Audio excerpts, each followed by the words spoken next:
we are live. Should be anyway. Yeah, I see that. The thing on OBS is saying that we're live. Yep. Yep. SariBot just says, "Hey, everything's open." So, cool.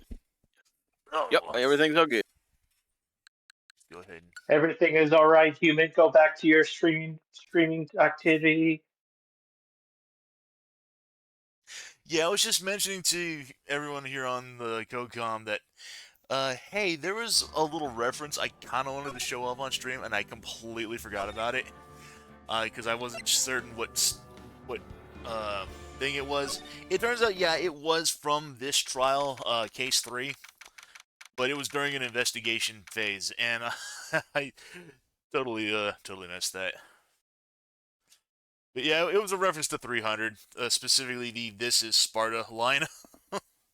So we didn't really miss all that much. But anyway, January 8th, 1:21 p.m., District Court, Defendant Lobby, number 1. So we're finally going to see the tiger on the stand. We almost got this case wrapped up, Nick. I wish I could agree. Huh? When I cross-examined Mr. Armstrong just now,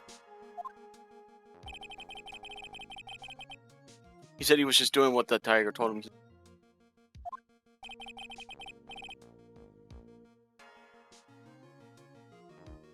Oh, but Goto picked up on it, remember?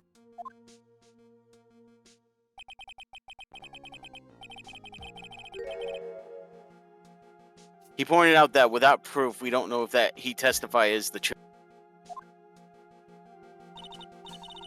You mean you think Mr. Armstrong was lying? I don't know, but if that's the line the prosecution takes, we could be in trouble. I get the feeling that we don't have the case-making evidence we're going to need. Was this? Hey, pal. Oh, Yeah. that's Gumshoe. That's Gumshoe, yep. Detective Gumshoe. What are you so jumpy about, Detective? Your hair's standing on end.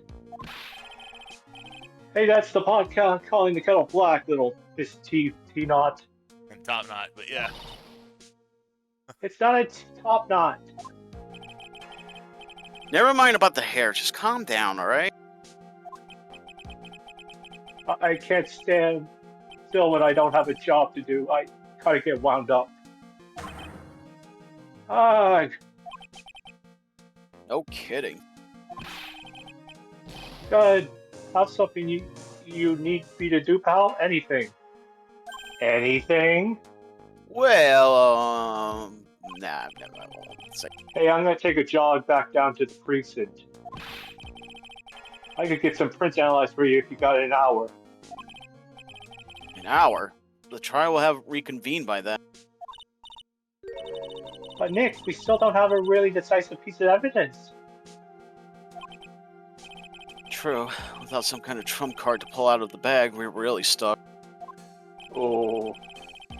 You said you could get some fingerprints analysis done in an hour? You bet. In that case, would you mind checking the prints on this for me? Alright. The pill bottle. Oh, wait, no. You don't identify fingerprints, yeah. Oh, yeah, on the small bottle. Oh, yeah, I was right, okay. If you're going back to the station anyway, could you find out whose prints are on these? Oh, hey, that's the small bottle I gave back to you this morning, right? Yeah, I think it's time we solve the last mystery of who the prints on it belong to. Sure thing, pal. Actually, that's been gnawing at me as well. Wouldn't that cause a little problem because now Phoenix and Gumshoe have both touched it as well? I mean, I assume that they have it like in a plastic bag or something like that. Oh, okay. So. Okay, I'll get this off to the lab right away. Just make sure you don't lose the case before I get back. It's pretty much the final showdown, I guess. No, Phoenix, that's not until the next episode. It's time to separate the phonies from the real deals. Alright, back into the court. January 8th, 1:56 p.m. District Court, courtroom number 4.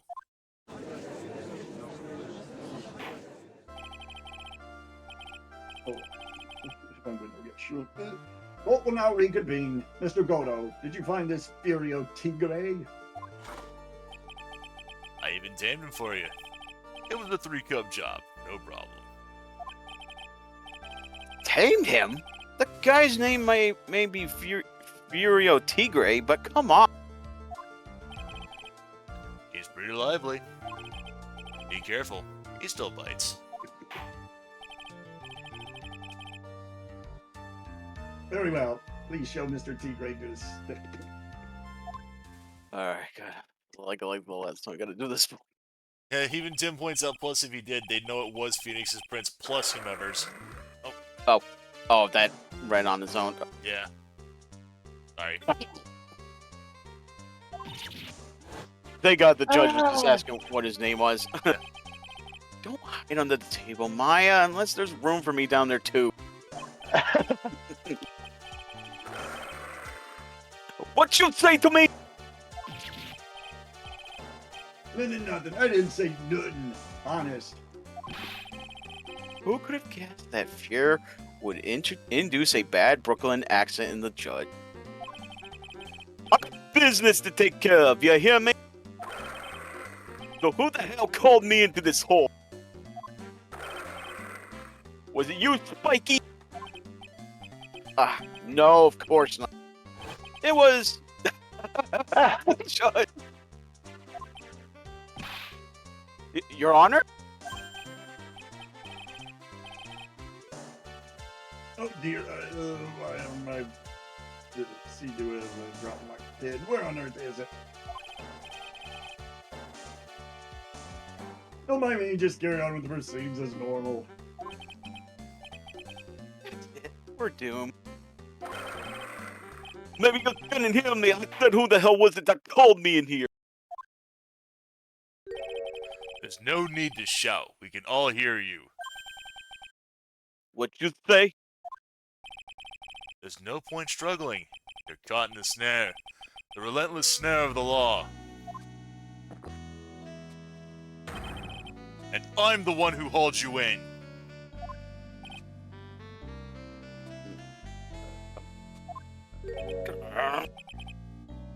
Too cool. Don't let him get the better of you, Nick. I'll right behind you in spirit. Let's start with the basics. You know about the incident in question, correct? Incident? About no stinking incident, mask bull. You mean you didn't attend the previous trial of Maggie Bird? Maggie who? I've got more important things to do than watch courtroom drama.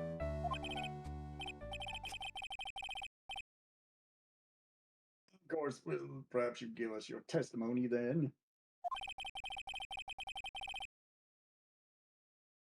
Please tell us about what you did on the day of the murder.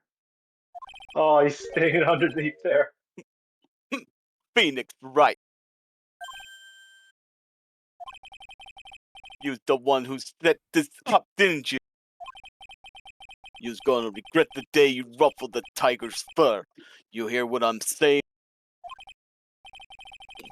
Maybe I should have brought a diaper with me today. Get a grip, Nick. The one still hiding under the desk.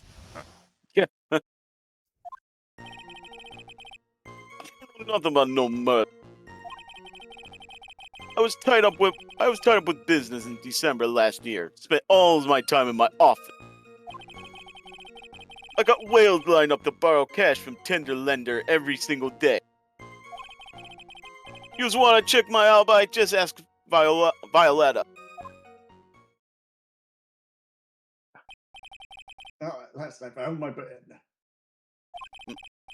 Very well then, Mr. Wright. No cross-examination. Blah, blah, blah. Well, what is it? Please, witness, if you could refrain from shouting out like that.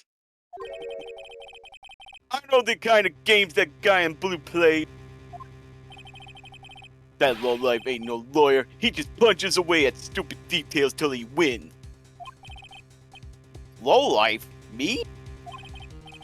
Listen up, smarty. Every time you ask me something that doesn't relate to this case, I'm gonna bill you $50,000 and you're just gonna borrow that the cash from me.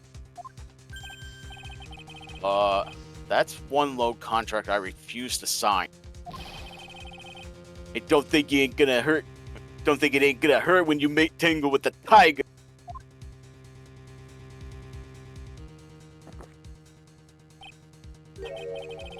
I love a good spectator sport. Just a minute. That's really not. This witness is, how can I put it, a hungry tiger roaming the urban jungle. Get on his bad side and he'll bite everyone's heads off. Yours too. Okay, well, I have no choice but to oppose the penalty system here. You better be listening. I said I got business to take care of. Big business. If I don't split now, I ain't gonna catch my butt.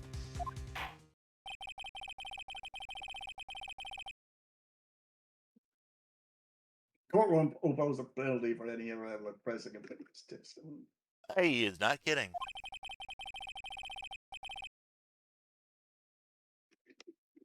Keep that in mind as you begin your cross-examination, Mr. Ray. Yes, Your Honor. You can do it, Nikki. You can do it! Come out from under there already, would you, Maya? I guess not. Yeah. Just to show that we're not messing around. Yeah. I don't buy that you haven't even heard of the incident that occurred at Trey's Bend. Yeah, you've got a big mouth, right? You trying to say I was on some mob hit? Is that what you're trying to say? Where's your proof then? Evidence? Yes, well... For an attorney to make an accusation in court, he must have evidence. That's from loan shark to lawyer, a beginner's guide, yeah? Ah, I see you're the studious type, Mr. Tingley. Very good. Huh. Why don't you ask him to represent you sometime, trite? Should I do? Uh, It's if you press harder that you get the penalty. oh. It's too dangerous to press things without knowing where they might end up. I better just focus on gathering information at the moment. Now then, Mr. Tingley.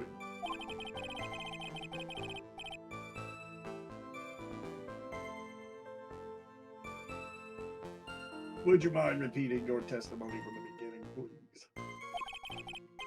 My time ain't free, you hear? You's better remember that. If I miss that bus, someone's gonna pay. Alright.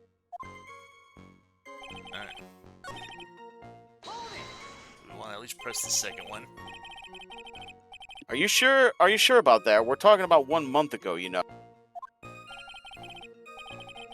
You see these teeth? That's how sharp my secretary is. Sharp? What's he talking about? Viola Cadaverani? I don't remember if I said that right. Cadaverini. Cadaverine. Cadaverine. Okay. She writes everything in my schedule. December, mainly in the office. That's what it says. So that's where I was. That seems like a rather sketchy schedule. Goes again. What the tiger did all December ain't the issue. Point is, what was he doing on the day of the murder? So now what? Mr. Tigre, which is what? You wouldn't mind going into a bit more detail. This is a dead end, Triton, you know it. Remember the rules. No, it's essential that we establish the witness alibi accurately. I agree. The victim was killed on December 3rd. Were you in the office that day too? Maybe you ain't listening. Of course I was. I never set foot outside. I had meetings all day with a bunch of cats wanting to do business with me. I ain't never seen that young kid before. I do believe the witness's last statement was important. Mr. Godo, if you could please. Mr. Tigra, the court asked you to add that last statement to your testimony. Let it be you. Be a man, Your Honor, and ask him yourself. The day you was talking about, I was in the office too. I never saw that kid before. Alright. It's his calendar. Yes. Mr. Tigray, you claim you didn't know Mr. Glenn Elg. But it appears that Mr. Elg knew you. What? Mr. Elg left this little note on his calendar. Meet with the tiger and the date, December 3rd. The December 3rd? That's the day of the murder. The 2 days before Metroid Prime 4 comes out. So, Mr. Tigray, I submit that you did indeed know one Mr. Glenn Elg and that Metro Prime 4. Because on the very day of the incident, you met with him.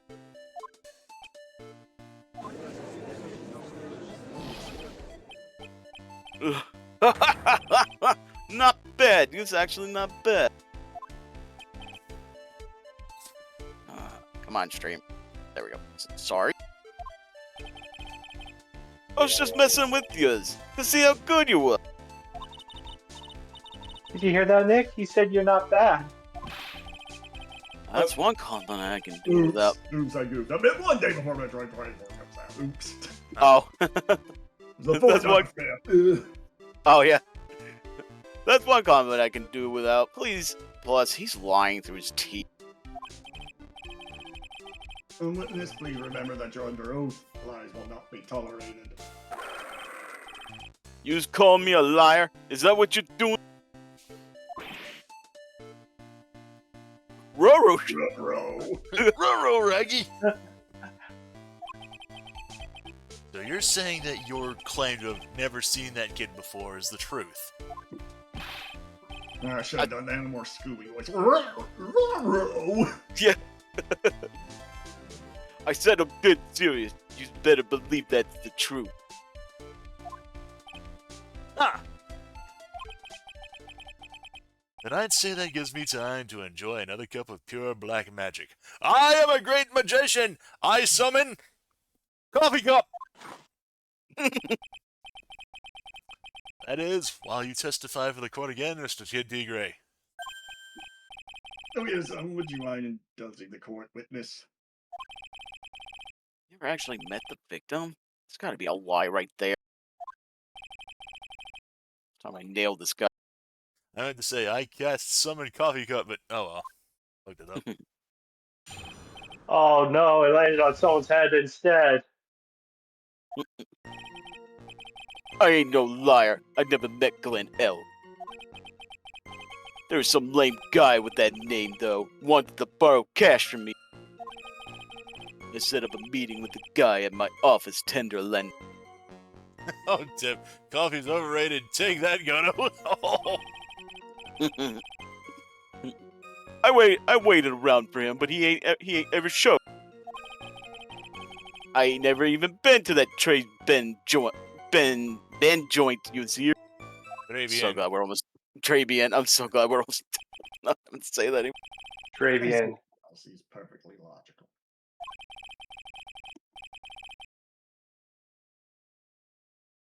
You had arranged to meet with the victim. didn't show up. I heard it's pretty hard to keep appointments when you're dead. Very well, you may begin your cross-examination, Mr. Wright. Yes, Your Honor. Did I tell you I got a big deal going down today? I ain't gonna make my bus now. I'm gonna have to take the express train. That bill's going straight to you, right? Alright,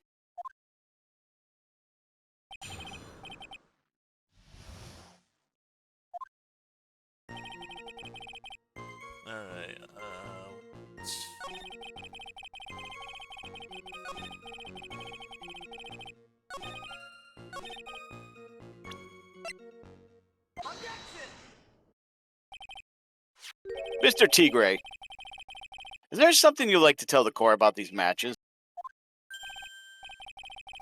Matches? What you talking about? We found them in your office at Tenderland.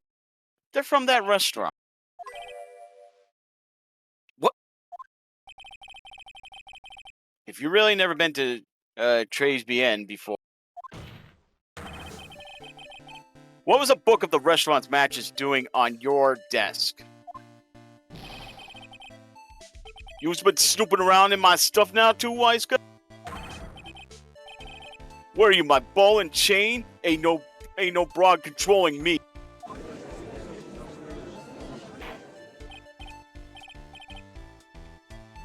Order, order! Well, witness.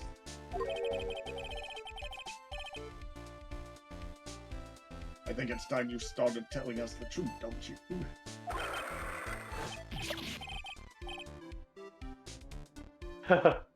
Sorry, I'm terribly sorry, forgive me.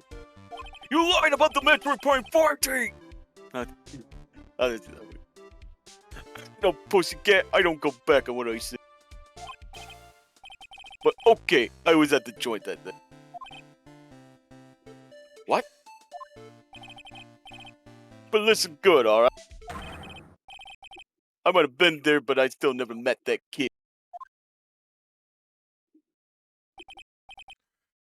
well. Looks like an order just came in for another testimony. He was close to proving it was him. He did meet Glenn Elg that day. And he did put poison in his coffee. He must have.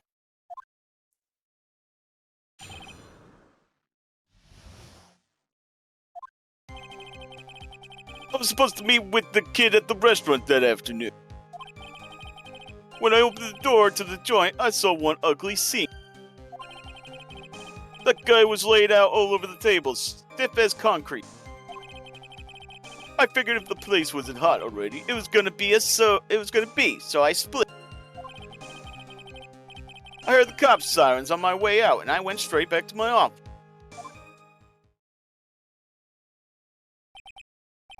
I see. You didn't actually meet with him in the end. Well, Mr. Wright, your cross-examination, please. Yes, Your Honor. Hold it! If I wait around here any longer, I ain't never gonna make the normal express. No more stupid questions. No problem. Anytime Trite presses you on something irrelevant, I'll see that he pays a penalty.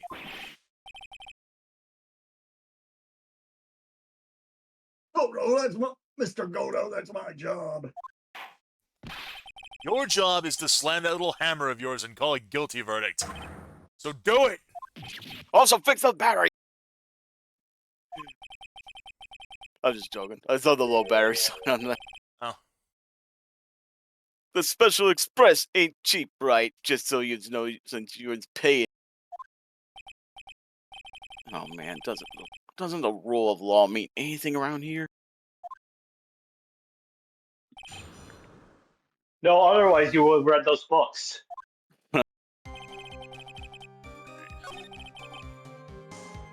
Say... You want to press Yeah, if you do this Floor as present plans. statement, yes, take the third and fourth statement. And it says just go ahead and press the floor plans on the second. You're something of a loan collecting pro, aren't you, Mr. Tigre? No one escapes the tiger's clutches. Well, I'm something of a lie detecting pro. And no one escapes the phoenix clutches. I think it's time we got something straight. What's this, Trite? A new line of irrelevant questioning? These are the floor plans of the crime.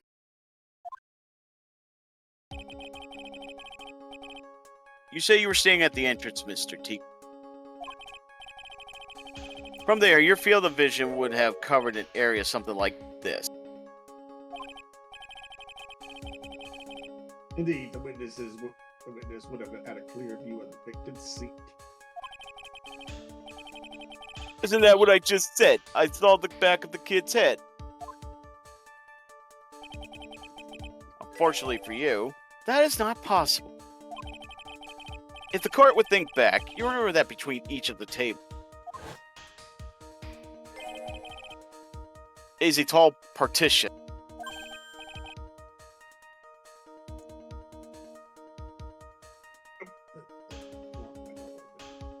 Why, that's true.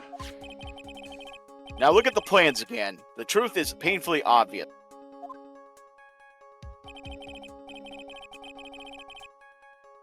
From the entrance, the field of vision of any customers walking in ends here.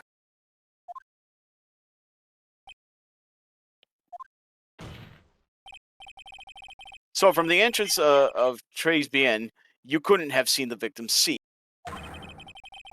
But you did see the victim that day because you met with him. Wrong! Have you forgotten the old man's testimony yesterday? The victim was alone at his table. But the bench just proved that point to be moot. The victim witnessed by Mr. Kudo was not Glenn Elk, but a fake. What? In order to have Mr. Kudo falsely testify, the real killer posed as the victim he had just killed and acted out a charade.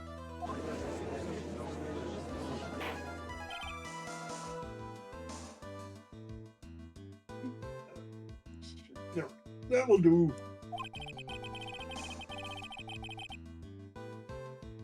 This trial's gone long enough without the obvious question being answered.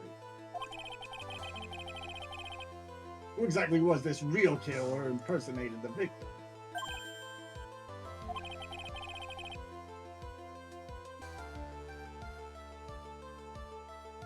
You say the killer murdered Glenn Edwards,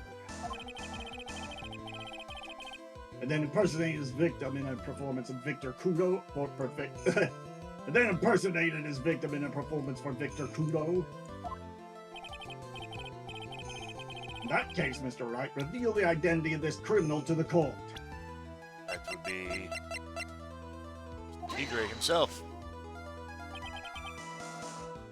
Obviously, the killer is Furio Tigre. No one else could have done it.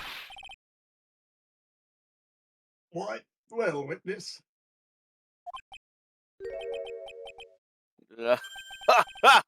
Now that's cute. You think you can pin this on the tiger?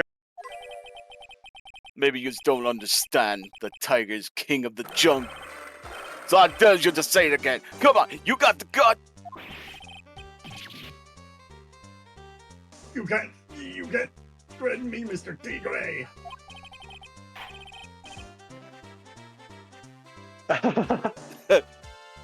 It's a defense. Go ahead and tell the witness. It's Mr. Wright. Mr. Wright. Okay, I will say one thing. There is a lot of funny humor in this case, though. Sounds to me like it must be you, old man. You got guts. I'll give you that. See, Tim says, yeah. And the problem is that you ain't in the jungle, Tigger.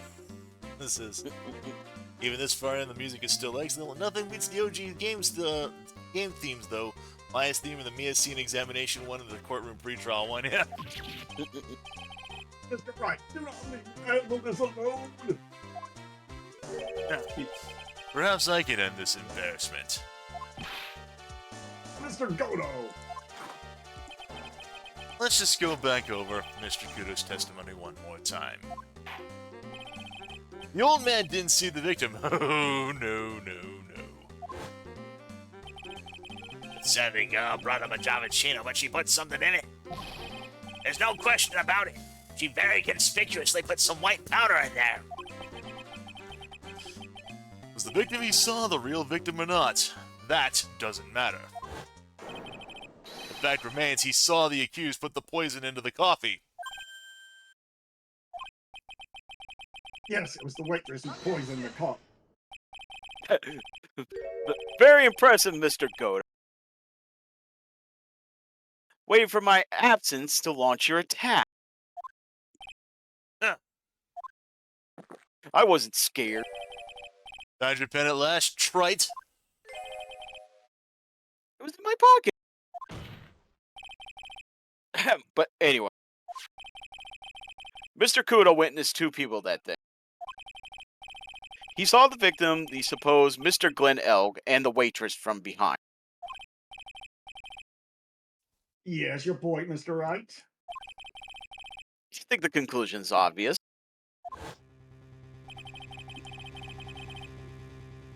If this Glenn Elg was really the killer in disguise, then surely it's possible the waitress was also part of the show. Wait, you mean the waster? This was an imposter too? The defendant, Miss Bride, fell unconscious immediately after the incident. And someone used her feigning to hatch an elaborate plan to plan the murder on her.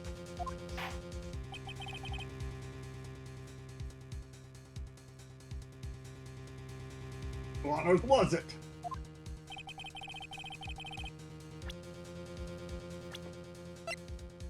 Who was the waitress that Mr. Kudo witnessed? That would be Viola Cadaverini.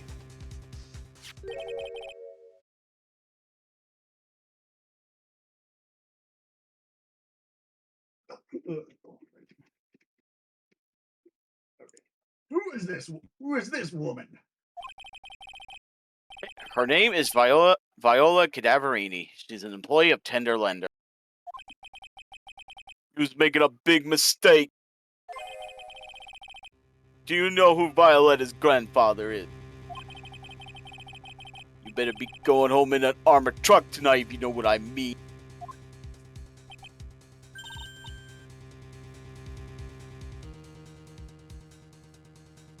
Hold on. Oh, come on. Stop shaking, Nick. Whoa, where was I? Yes, the defendant, Miss Bride, has stated the following. Well, when I took the coffee over to the victim's table, it's true there was another customer in the restaurant. She was sort of creepy. She had kind of a crackling laugh. And Tim says, I don't care who her grandfather is, I care that she's hot.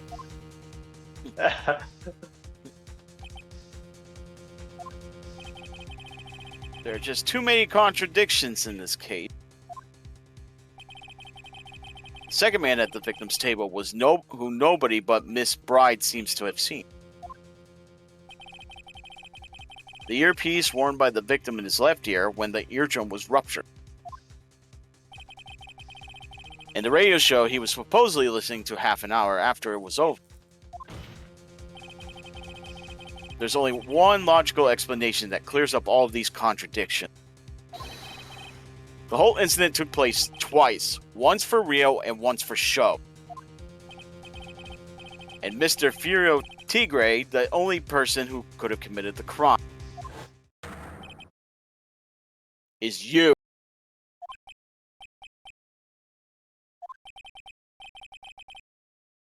Witness, what have you got to say? That's cute. Yeah. By the way, for the record, it's Bird. Like Bird E, not Oh, Bride. Bert. Bird. God damn it, I did again. I know. I'm Yeah. sorry.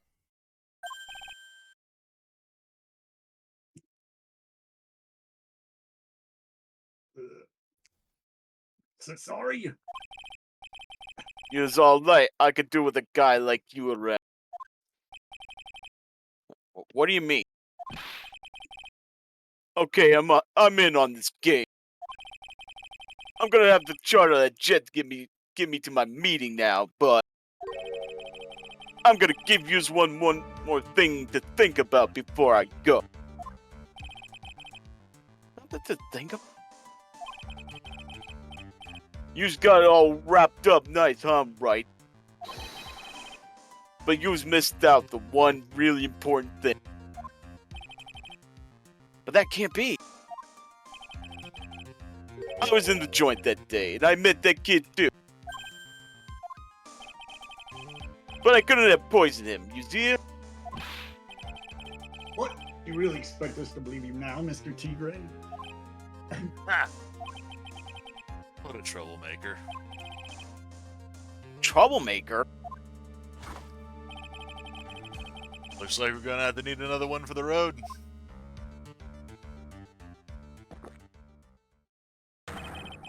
One more steaming cup of hot testimony.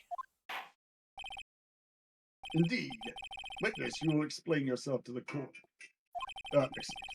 Call.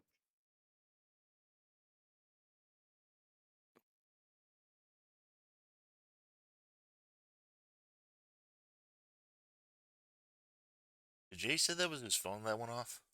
I think so, yeah. I think. Yes, I did. Okay, I thought so. Alright. We'll give him a minute.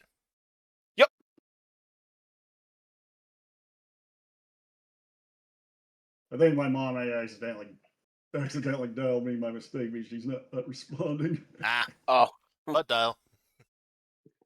I was going to say the same.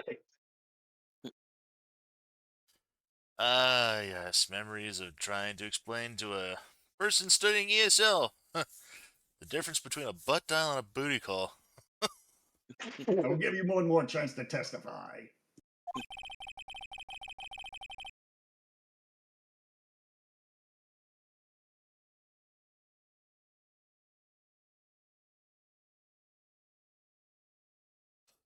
What really happened that day? Who really died that day?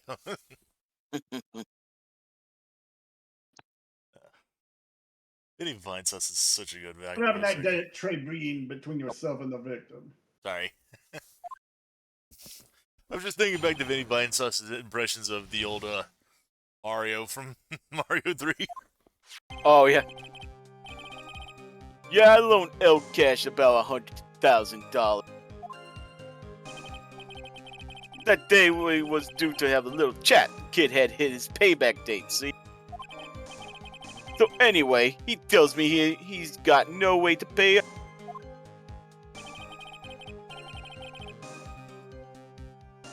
I'm about to flatten the guy when he starts screaming. Yeah, I won $500,000. He got lucky, you know, real lucky. If that waitress hadn't done what she'd done, everything would have been over.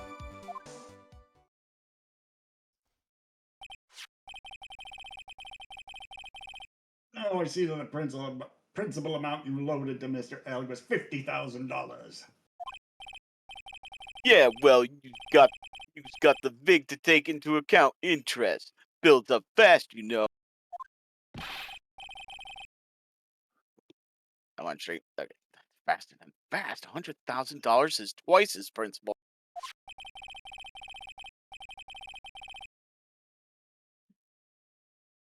And the repayment deadline was December 3rd, the day of the incident in question.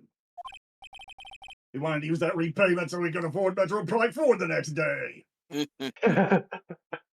Yeah, he was one lucky kid who was able to afford it. He got that $500,000 just in time. I ain't have no reason to kill the kid. And if I ain't got no motive, you ain't got no case. Motive? He has to have one, but what is...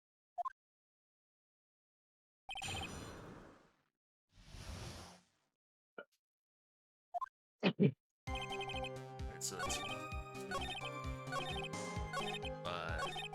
6. The waitress, you mean... The girl with the glasses in the defendant's chair. Who else could I meet? If she hadn't gotten in the way, things would have been bada bing, bada boom, over and done with. Maybe I should push a little on this. How things would have been. What do you mean things would have been over and done with? Are you all there or what? I'm talking about the cat. I was there to get my $100,000 bucks back. That's all. I'm a businessman. It was all coming together before that waitress got in the way. As far as I can tell from the witness's testimony, other than recouping his loan, Mr. Tigre had no motive for killing the victim. Witness, you will amend your testimony to reflect what you just said. The tiger's motive. Alright, I was after the $100,000. I didn't have no other reason to kill the guy. Yeah, about that. So there's actually like 3 ways that we could do this.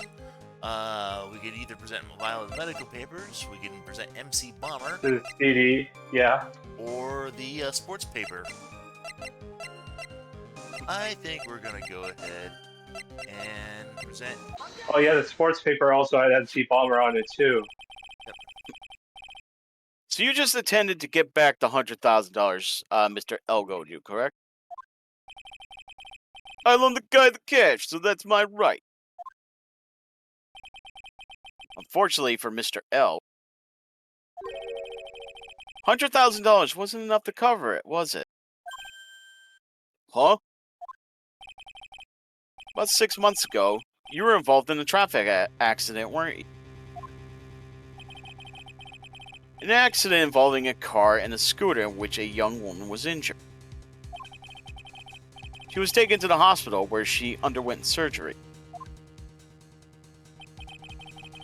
Where did you get all this info? These medical papers document the treatment of the young woman in question. According to these, her operation cost $1 million. Payment for these expenses was due in December of last year and was paid in full. $1 million, a preposterous sum. Someone should sue these HMOs. No one would pay a bill like that. If the medical association got wind of it, the hospital would end up dead as a morgue. But Mr. Tigre had no choice but to pay. Because his very life depended on it.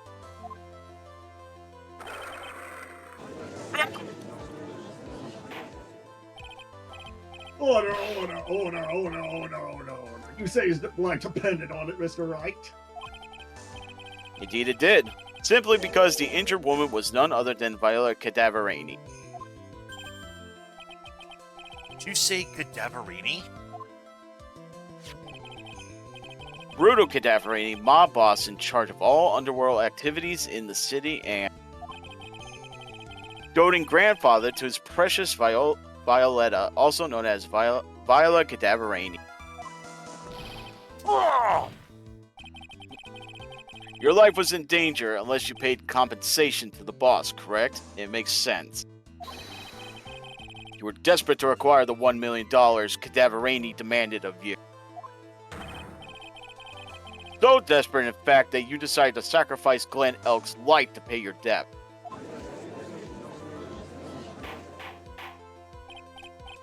Order. What do you say to that, witness? It's a nice little fairy tale trite. But even if the witness did need $1 million,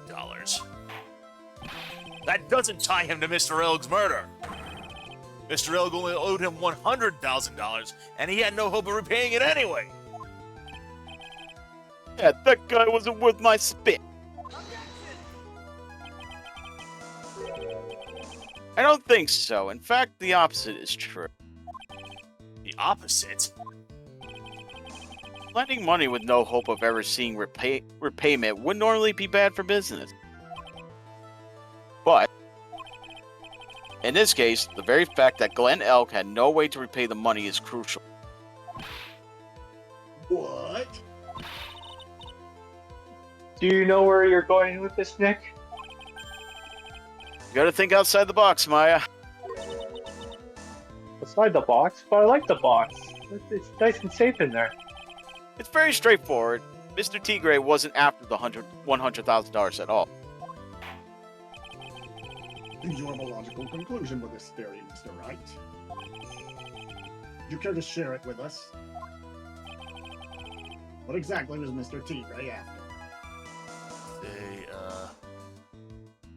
He was after the bummer. I think you just went past it, Ben. See Oh, yeah, the right one there. at the end. Here you go, have some McBomber. That's right there. Glen Elk was a programmer, a highly skilled programmer. That skill was the collateral Mr. Elk put up in order to borrow the money. You had to explain how skill can be used as collateral to secure a loan, trite? He had the skill to create a computer virus, and so he did. A virus known as MC Bomb. Computer virus? What does one of those do? A computer virus is a program that wreaks havoc on the inside of a computer. A computer? What does one of those do? I guess the beard isn't the only part of his honor. That is from the Stone Age. Okay, I'll explain it to you later, Your Honor. Right now, this is the important point. A virus like MC Bomber would be worth several $1 million on the black market. Mr. Tigray, you couldn't have cared less about the $100,000, isn't that right? All you care about was one thing, the virus.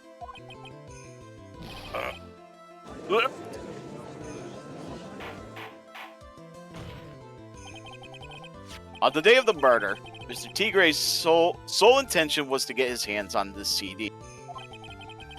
Glen Elk had no way of paying back the $100,000, and Mr. Tigray knew it. But then a miracle happened. The kind that Mr. Tigray would prefer to say never happened, but he can't, and neither can I. A lottery win? Exactly. At the 11th hour, Mr. Elk won $500,000 on the lottery, which left Mr. Tigray with no way of getting his hands on the all-important CD. At least, no legitimate way.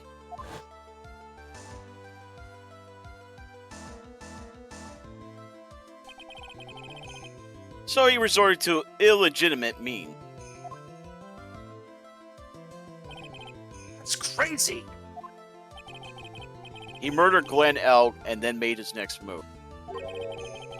To frame Maggie Bird, there we go, for the crime.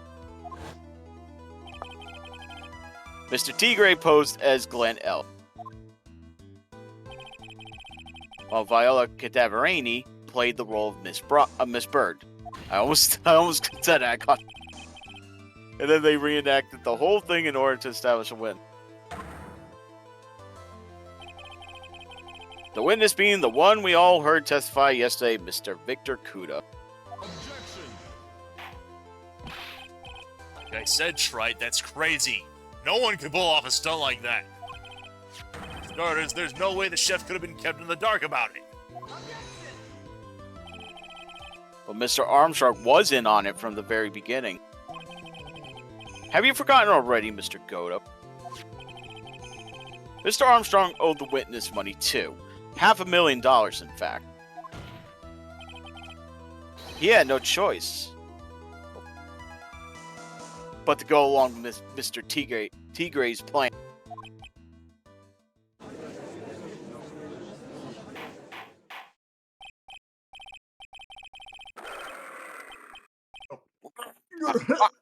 Oh. Yeah, it did the whole like skip. Yeah. The judge. No. Yeah, he was basically just saying, shut the fuck up or I'll clear the courtroom. Just put on a good show, Spike. You just want to stay alive in the loan shark business, you gotta be careful.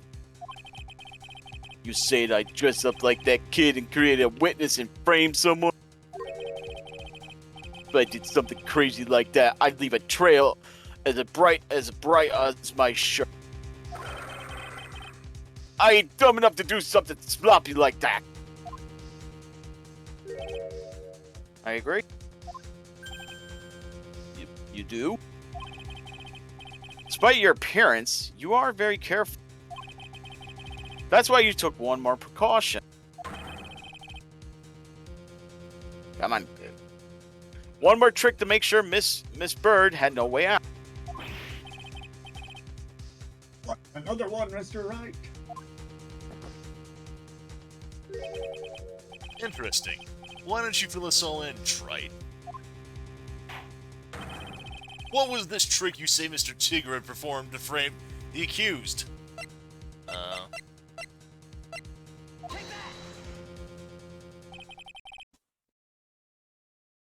What on earth is that?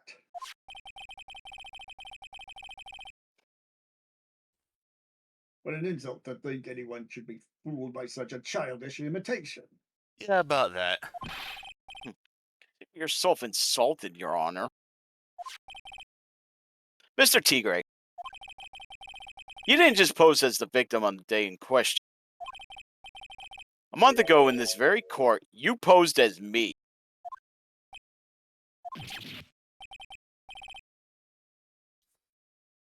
What? That's... The truth?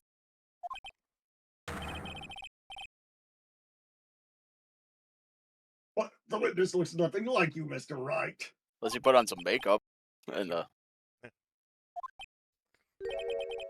Although, now that I think about it, it was you, wasn't it?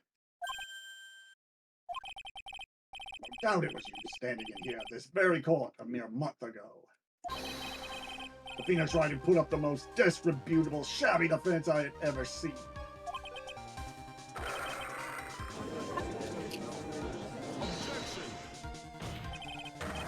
You prove that, Gramps.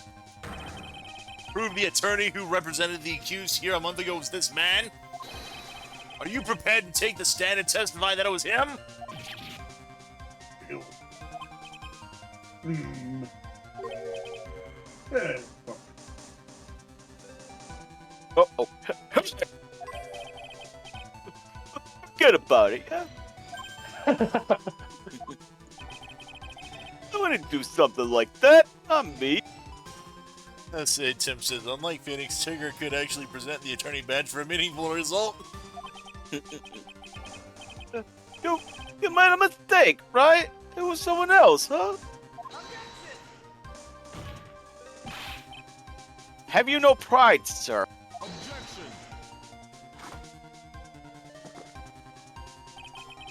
This isn't a matter of pride.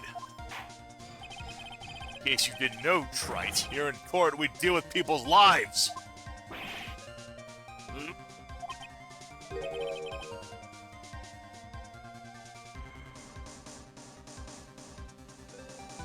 Mr. Godo was right.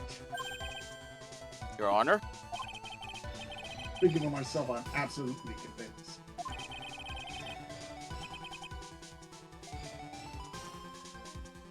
The attorney in question was the witness standing before me now. However, I preside over this court as the judge, with the vested power to hand down a verdict. Someone in my position cannot be swayed by a memory without evidence to support it. No! If the defense has no further evidence, the court will now excuse the witness. The circumstances surrounding Mr. Tigre are dubious for sure, but not conclusive. But we've come so far. You say he impersonated Glenn Elg. You say he impersonated you. But none of that adds up to a murder charge. You don't have a shred of evidence that the witness poisoned the victim's coffee.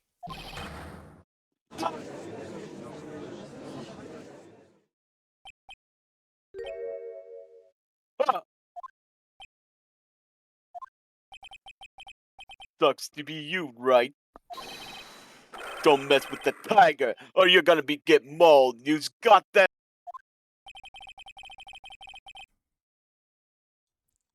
All we managed to do here was chase him around a bit.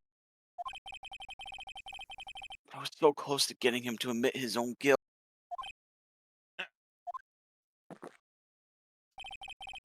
Looks like I won't be needing a refill.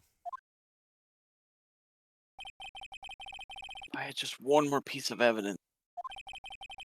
One more piece of evidence, maybe I could get Maggie off the hook. This witness's cross-examination is over. You are free to go, Objection. Mr. Greg. A little too soon for that.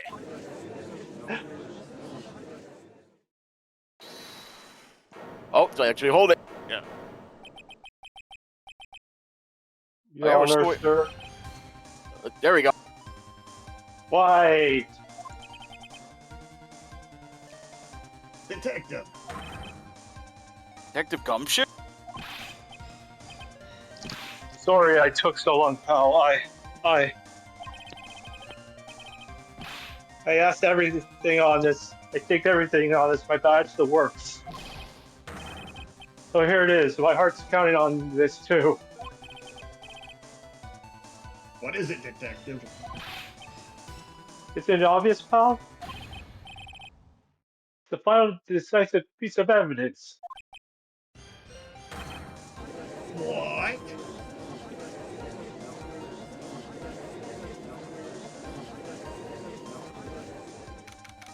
Oh, I guess we're taking a recess.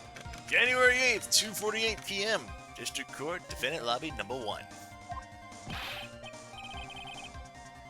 Sorry it took so long, pal, but I finally got the results back from the lab. The result? Got the prints, pal, from this medicine bottle. Oh, so do you know who the prints belong to? You think I'm some kind of hack detective? Of course I know. So, tell us they're the tigers, right? I knew it.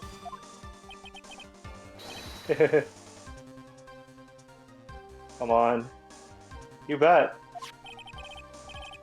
There's crystal all over the bottle. They're Frigaro Tigre's paw prints, alright. That's great, we've got them now, Nick. What's wrong with you? You've hardly said a word since Detective Gumshoe got here. Laid everything on the line for this, Nick. I know. Look, I'm sorry. It's kind of hard to say, but it really doesn't make any difference since prints are on the that bottle now. What? Why not? What we need to produce is, at this stage in the trial, is irrefutable evidence that the tiger put poison in Glenn Elk's coffee. He's already admitted that he met the victim. The fact that his prints are on this bottle, that really doesn't make any difference now. I knew it. Great. No matter how hard I try, I am never of any use. Hey, don't be so hard on yourself, Gumshoe.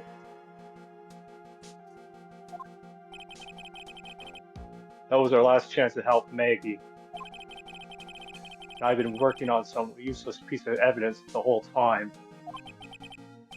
It's alright, I'm a real loser. That's no breaking news to me.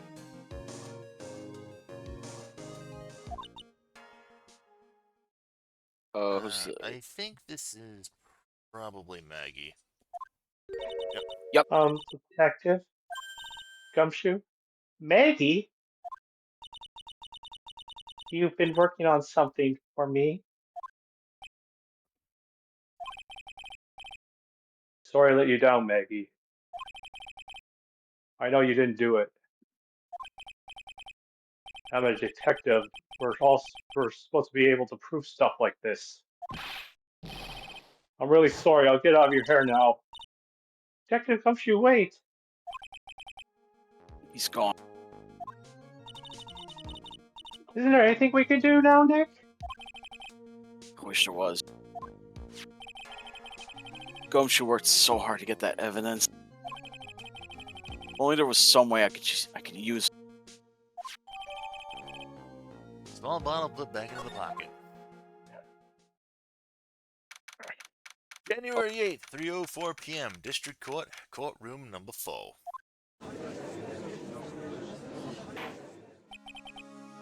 Mr. Rupp, Yes, Your Honor. I granted you a recess so you could prepare this decisive evidence you've discovered. Yes. Don't keep us all in suspense, Trite. Show us. Naturally. We can assume it's evidence that will actually stand up in court, can't we?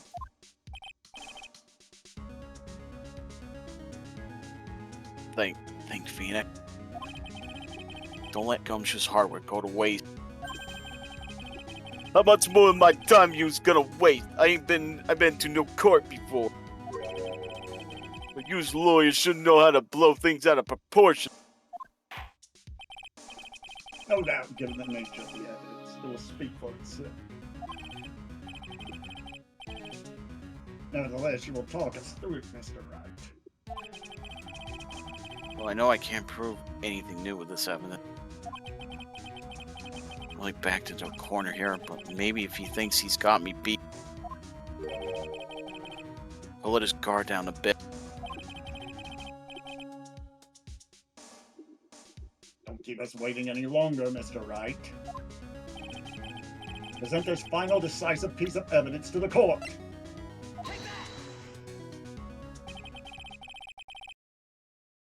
This is the defense's final piece of evidence.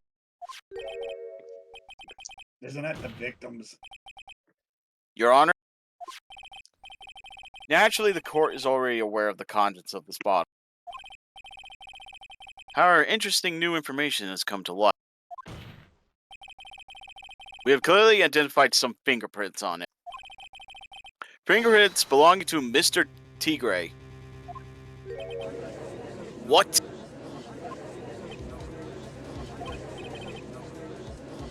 Mr. Wright. What conclusion are you hoping to draw from this? One here knows that what's this bottle contained.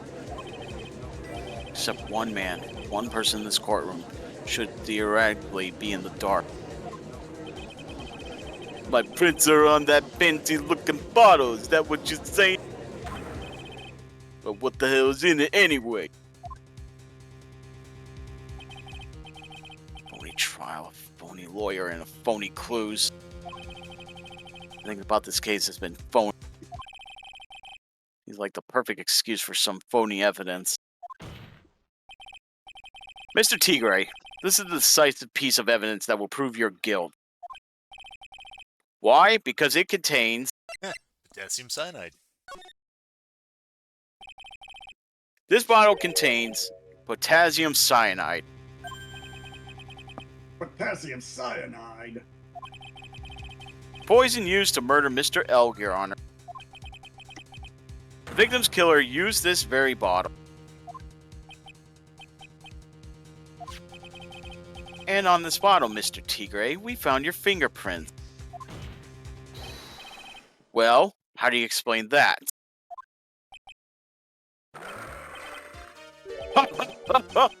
You make a good clown, you know that. What? You ain't never gonna get this to stick. You're just making me laugh now. You think a cheap bluff like that's gonna fool the tiger? Bluff? I can see straight through you, Mr. Phoenix Wright. That ain't the bottle with the cyanide in it. No. This is the bottle we found traces of the poison in. Don't mess with the tiger, or you're gonna get ripped to shreds. The cyanide bottle was brown, and it was made of glass. Oh. That cheap piece of trash don't look nothing like.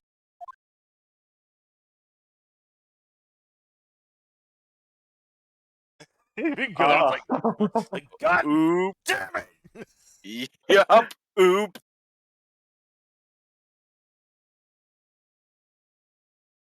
I gotta. Yeah, even Tim in the Twitch chat's like, got him! Got him at last. What? Why is everyone gone quiet? I said that bottle. Can we just...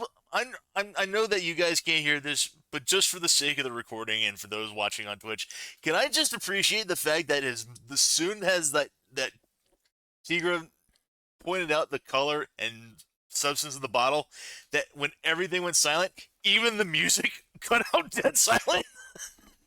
No. Oh, how can you have such an airtight testimony and have it dead on arrival? Is this the bottle you're referring to? Yeah, that's it. That's the bottle the cyanide was in. But yous ain't gonna find my prints on that bottle. Don't let that cozy looking suit fool you, people. That lawyer's just playing games. Tell him, Mr. Prosecutor. Tell that guy where to go. Yeah, Godo's not gonna have your back on this. You still haven't figured it out. Don't you realize what you've just said? What? What did I say? What did I just say? You were summoned to this court for the first time earlier today. If you really had nothing to do with the murder, you shouldn't have known all the little details.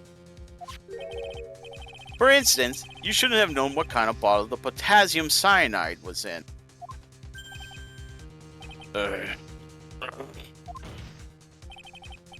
Just now, you slipped up in front of every single person in this courtroom.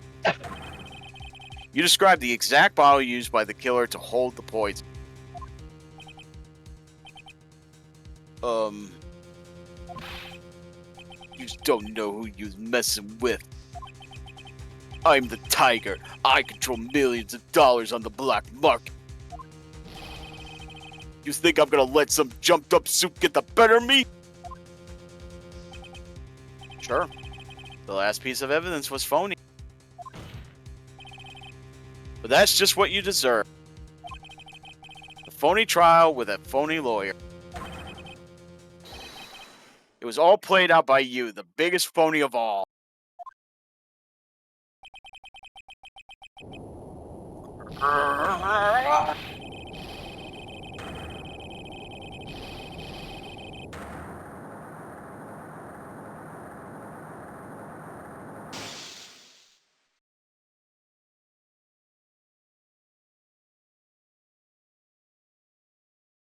Oh, what the?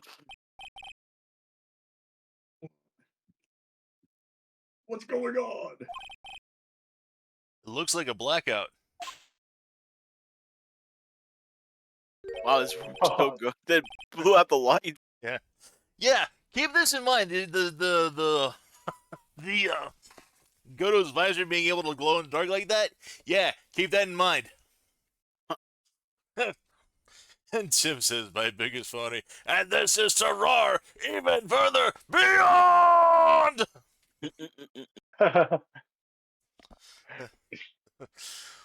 Well done, trite.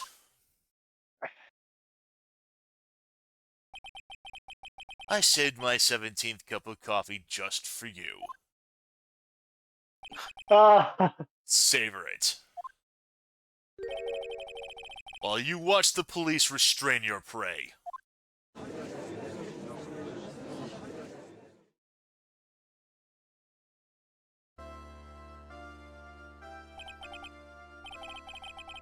Mr. Wright, you caught a tiger by his toe, but if this hollers, he won't be let go.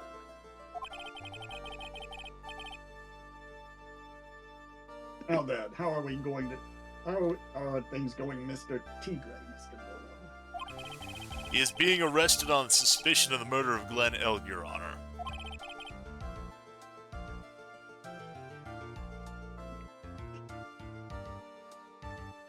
Fortunately for us.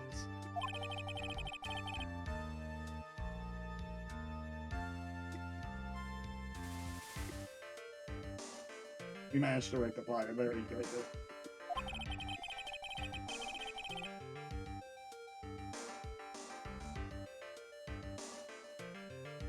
Mr. Bird, Miss Bird was found guilty in the absence of a genuine defense attorney.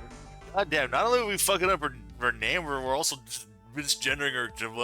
Poor Maggie. I said Miss. I know you did. I'm just giving you shit. Yes, she was. And in the absence of genuine evidence. But the tiger made one mistake. Indeed.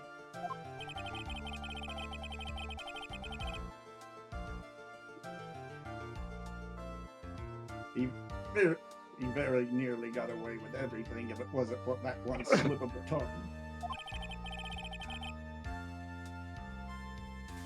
Serial Tigre is a truly frightening criminal. The truly frightening one is that defense attorney over there. Oh no. Well, I'm now in a position to deliver my verdict. This court finds the defendant Maggie Bird not guilty.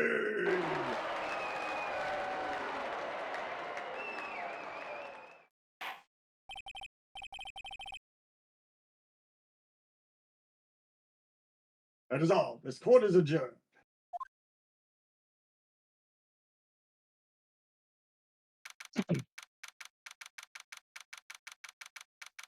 January 8th, 4:10 p.m. District Court, Defendant Lobby Number 1. Mr. Wright, I'm at a loss for words. Thank you, sir. Congratulations, Maggie. I was so mad when Mr. Wright landed me all that trouble a month ago. But now I feel like I can forgive him. That wasn't me, Maggie. That was the tiger. Look, Nikki, in the doorway.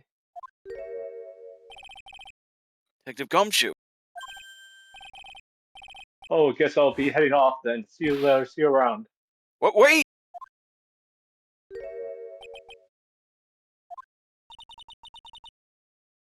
Detective Gumshoe? Oh, yeah? Congratulations, Maggie. Thanks.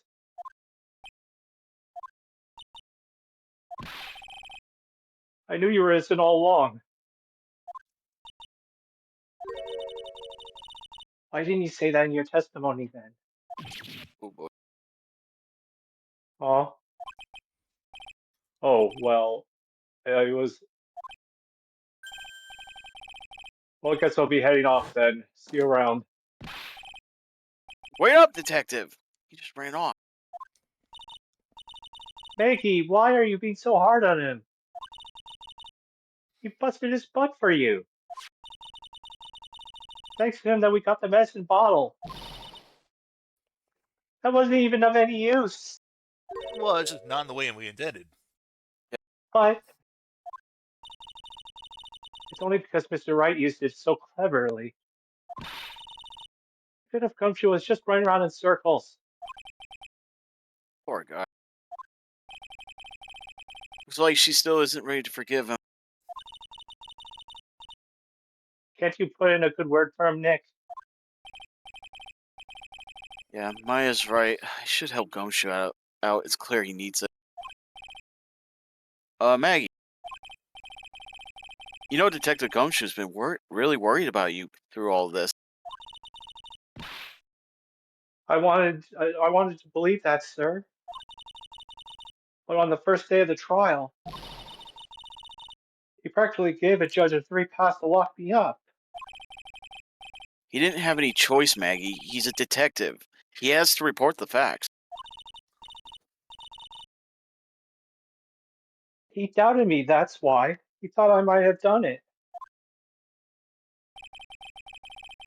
Gotta prove her that Gumshoe really cares about her.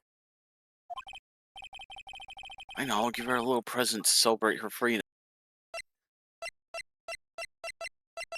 Not this one. I swear. No, you threw it away, didn't you? Oh, here it is. Yep, Oh, okay. Gumshoe's lunch. Here you are, a present to celebrate your freedom. That's A present from Detective Gumshoe, made with a ton of love. EJ is like, so many paddable heads, so little reality. Mm-mm-mm. you said you lost weight and he was worried about you. Detective Gumshoe?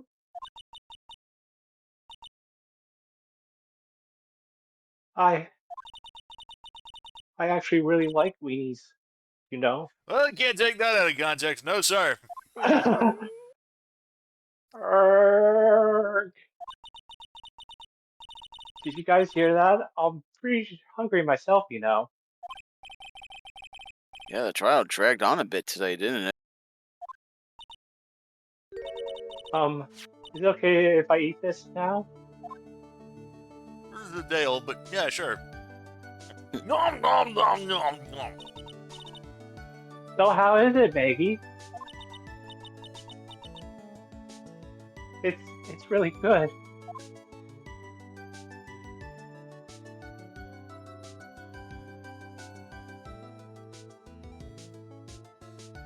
So the case of the phony versus genuine comes to an end. The false allegations surrounding Maggie have all been cleared up. And who knows? Maybe a whole new chapter of her life is about to start.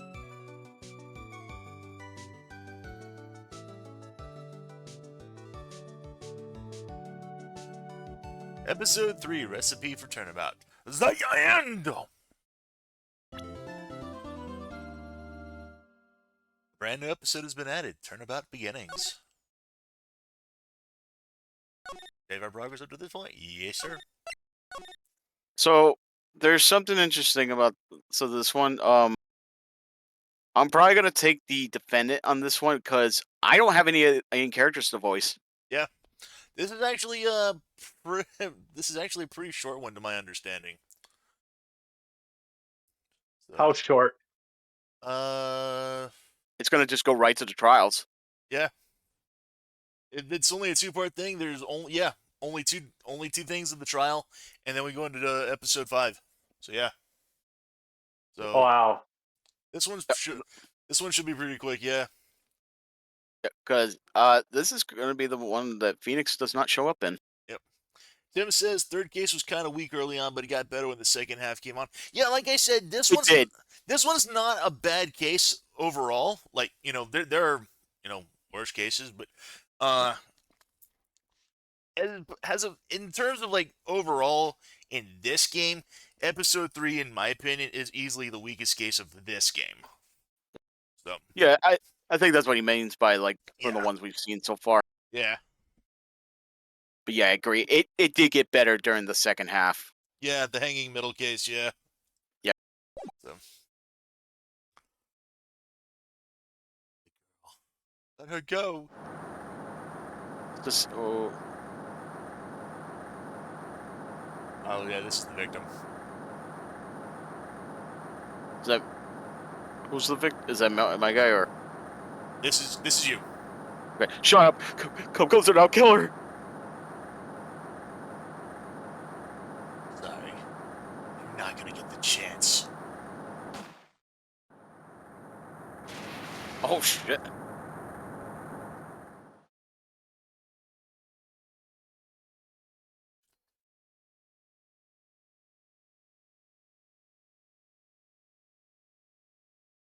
Read through the file of an old court case. It was the first case of my longtime mentor, Mia Fey. Fugitive Data. data. Oh. Name Terry Falls. Kidnapping, murder for charged. Sentence to death. Fugitive movements. After escaping Falls, met with then murdered Sergeant Valerie Hawthorne. Recaptured on Eagle Mountain about 8 hours after his initial escape. very first client was a death row inmate who had recently broken out of prison. That was a whole year before me and I ever met.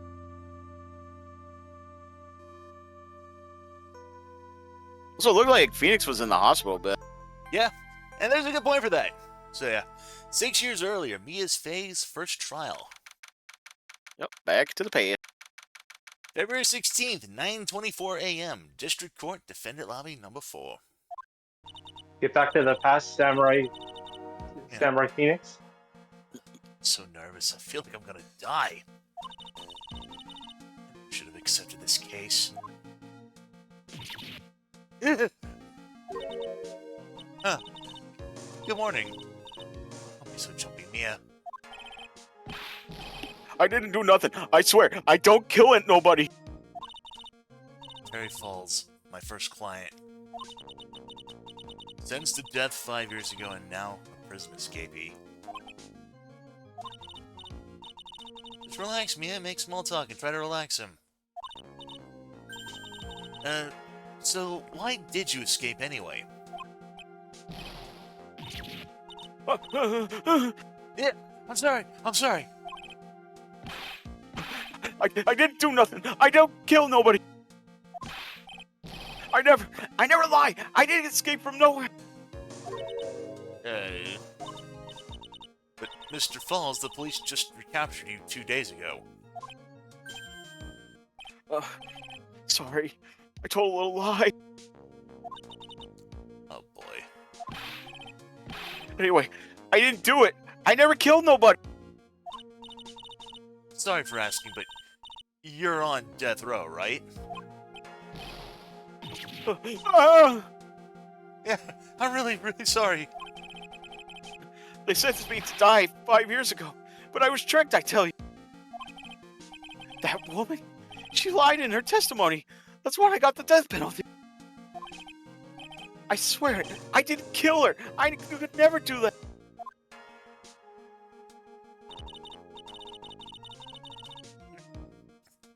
Oh, jeez. So, does he catch or receive? Yes. Oh my god. 2 days ago, he escaped from the police wagon when it crashed. Then about 8 hours later, a policewoman was murdered before the police could recapture him. Police believe that Terry Falls did it. So after you escaped, did you meet a policewoman? Yeah, I did.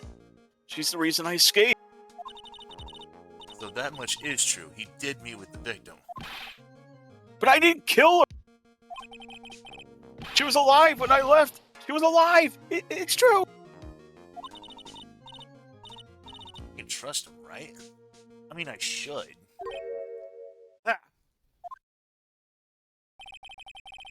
You're not gonna figure out the truth by just staring at the guy. Hey, I wonder who that is. Why are you here? Didn't see our little kid was doing all alone in the big scary lion's den.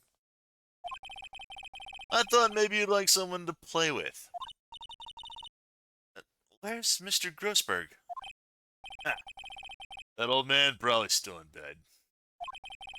I bet he's clutching an empty bottle and mumbling in his sleep. I'm not good enough. After all, it's me, Diego Armando. I didn't say. So, Diego Armando, the finest attorney at the Grossberg Law Offices, is here for me? No, you've got it all wrong. Today, you're the finest. After all, it took an amazing amount of guts to take this case. Imagine. Escaped death row convict for a first client. Thanks. I'm sure it was a god of it, though. Relax. I just heard some good news. It's a beautiful day. It's fresh out of his diapers as well. Really? However, unlike a certain someone who I won't mention, he's earned the reputation as a genius since beginning his law career. Genius? Well, it's about time to head in, kitten. Dropping those gloves of yours, it's go time. Solitary confinement cell for the condemned must be the world's loneliest place. That's what my client ran away from. Every other lawyer gave up on him. Not me. When I saw those overflowing eyes and heard that simple, childlike voice, I just had the feeling he was telling the truth. Are we gonna see Von Karma? Someone else, actually. Let's just say I have a lot of talking to do. February 16th, 10 a.m., District Court, courtroom number 4. Look who's on the left. Oh, and it's UTM. Oh, this is... Oh, This court, is... court is now in session for the trial of Terry Flays, eh? The defense is ready, Your Honor. Prosecution has been ready for a while, Your Honor. I understand the lawyers for both sides are newcomers. Yes, Your Honor. I'm Mia Fey. Miles Edgeworth, Your Honor. So you're the new prosecutor everyone's talking about, eh? They say you joined the prosecutor's office at quite an early age. At 20, Your Honor. Guess that little kitten hasn't earned herself much of a reputation yet, huh? Come on, Mia, you can't lose. Not to someone younger than you are! Young people running a trial. I'm not too sure how I feel about that, eh? Now then, the defendant in this case is currently a felon on death row. 2 days ago, he escaped from a police wagon. Is that correct? Precisely. The defendant isn't on trial for escaping prison. On the day that defendant escaped, a policewoman was murdered. So we're here to determine Mr. Falls was responsible for her death? You got it, kitten. Oh my god, that looks like Subaru. Well then, Mr. Edgeworth, let's hear your opening statement, eh? Yes, Your Honor. It was 5 years ago. The defendant, Terry Falls, was sentenced to death in this very court. His crimes were kidnapping, extortion, murder. The girl he threw off the bridge was only 14 years old. A truly horrible crime. I remember it well. There was no decisive evidence, so the trial was long and protracted. Correct. But in the end, what finally decided the case was a certain witness's testimony. Witness's testimony?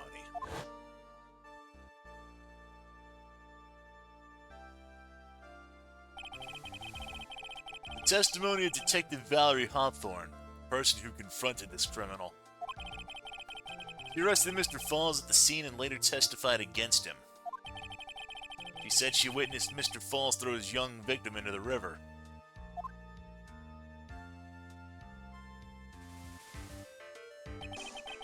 For those who are not aware, Eagle River is well known for its powerful current. Most bodies that fall in the river are never recovered. So Miss Hawthorne's testimony was the one that put him away. That policewoman you just mentioned, that wouldn't be... Exactly. The victim. The same woman that was killed 2 days ago. Police Sergeant Valerie Hawthorne. Ah, I see. The man who was sentenced to death based on her testimony escaped 2 days ago, eh? With only one thing on his mind, to take revenge against the one who convicted him.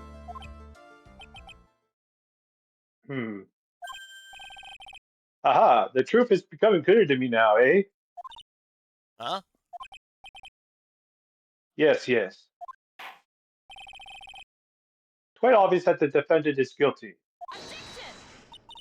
Wait a minute, that's not right. At least hear the case before you decide on the outcome, Your Honor. Girl. Watch yourself, Miss Faye. I'm not sure I care for your word of choice or your tone of voice. Young people these days simply don't know how to respect their elders. You're even younger than me, you hypocrite! Now then, Mr. Edgeworth, please call your first witness. Wait, I'm curious. How old is he between him and Mia?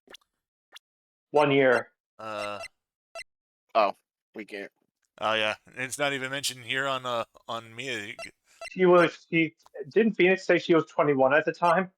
I believe so. Just earlier, before we went to this, while Phoenix was looking at the computer screen. Okay, so the turnabout goodbye case. Let's see. Oh wait, that's not. I can't find it actually.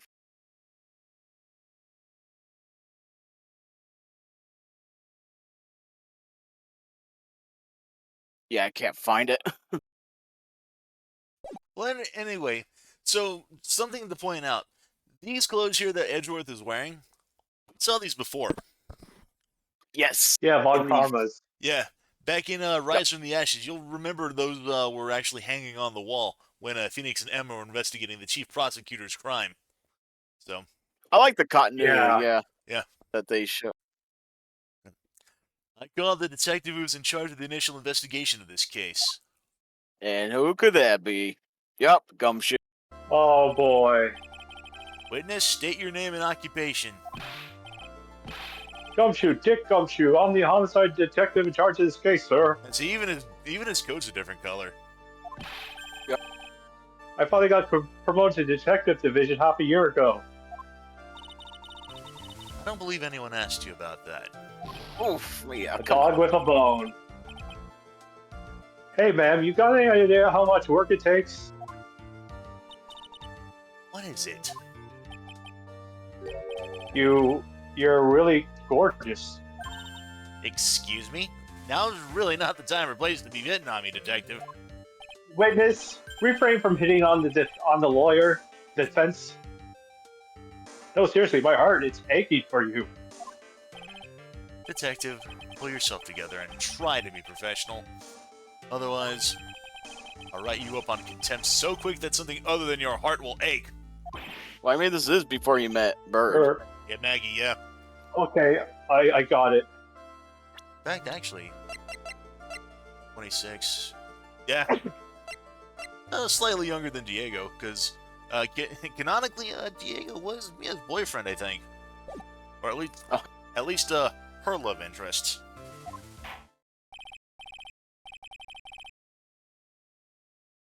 Now, detective, tell us about the incident. Yes, sir, right away. The victim was Sergeant Valerie Hartthorne, a veteran on the police force.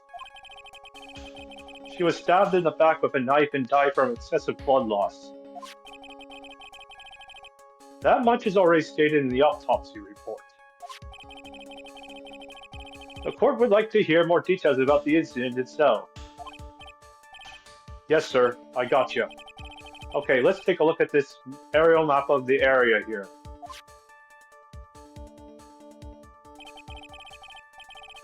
This is a sketch of Dusty Bridge, an old suspension bridge. And the river that runs under there is Eagle River. The victim and defendant met there, on top of the bridge. After stabbing her in the back, the killer carried the victim back to his car. He was recaptured at a police checkpoint as he was trying to make his getaway, sir.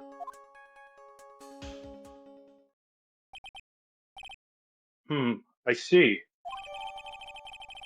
Dusky Bridge map added to the court record. Was the victim's blood found on the bridge? The victim, Sergeant Valerie Hartthorne, was wearing a thick coat, sir. Unfortunately, no traces of blood were found on the bridge. Mr. Edgeworth, I warn you that I absolutely despise conjecture. If there's no blood on the bridge, then you have no proof that they even met there. Can I take a minute to I need to check out something on my phone because of the I don't want the internet to go out. Yep. I was just gonna say, I don't think I don't think we have any other new characters, so I don't know if Jay's got a character to voice in this. Yeah.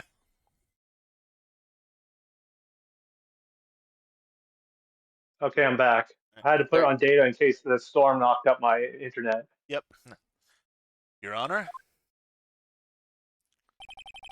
if you would listen to the testimony we have prepared, I'm sure you'll be convinced. The two of them most certainly did meet on the bridge that day. Why, Mr. Edgeworth, I'm not sure I like you wagging your finger at me as though I were some hoser. Detective, proceed with your testimony. Yes, sir. Here we go, Mia. Hang on. Okay, now, listen carefully, kitten. One little mistake and this guy will drink you for morning tea. Trust me, get ready. I mean, yeah, it's pretty obvious when you know who that is. Yeah. Yeah. Alright. On the day of the incident, an unknown person phoned the sergeant and asked to meet. Sergeant Hartthorne went to Dusty Bridge at the designated time and met with Mr. Floss. And that's when she was brutally murdered, sir.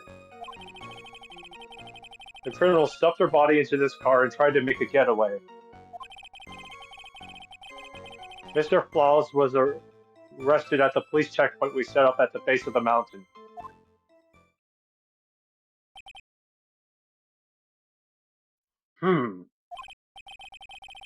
Well, you certainly have established the importance of the bridge. Naturally. Now, would the defense please hurry up and proceed with the cross-examination? Yes, Your Honor. Cross-examination, coming right up. Hey, settle down there, kitten. Keep trembling like that, you're gonna make me spill my coffee. I'm not trembling. It's just cold in here. Courtroom can be a cold battlefield, right? Especially for a beginner. I don't need you to worry about me. I mean, the defendant, the witness, everyone's a beginner in here. You got me there. Maybe you should keep your claws out and show them what you got, kitten. It's okay, Mia. Stay calm. Remember those court procedure videos you stayed up all night last night watching?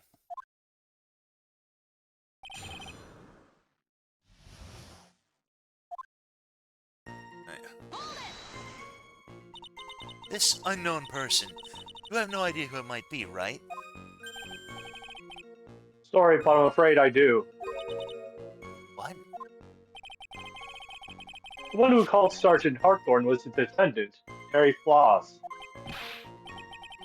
What? The defendant? The defendant called her? Sergeant Hartthorne was a very thorough person, sir. She left a note about her phone call with Mr. Floss. Oh. Yeah, a top secret memo that she left in her desk. Victim's note added to the court record.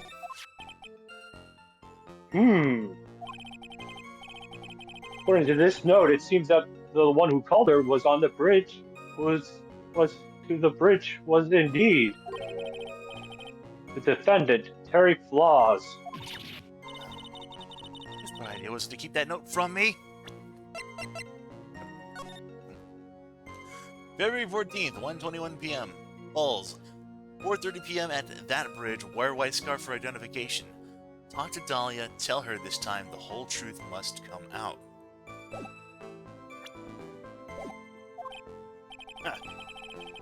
Looks like that judge is even more sure of his verdict now. Listen up. Never ask a question if you don't already know the answer. It's his fault. He's the one who said unknown person. Hey, now, don't make that face. I just said it that way because the prosecutor told me to. A trap? That cute face I didn't expect to be so sneaky.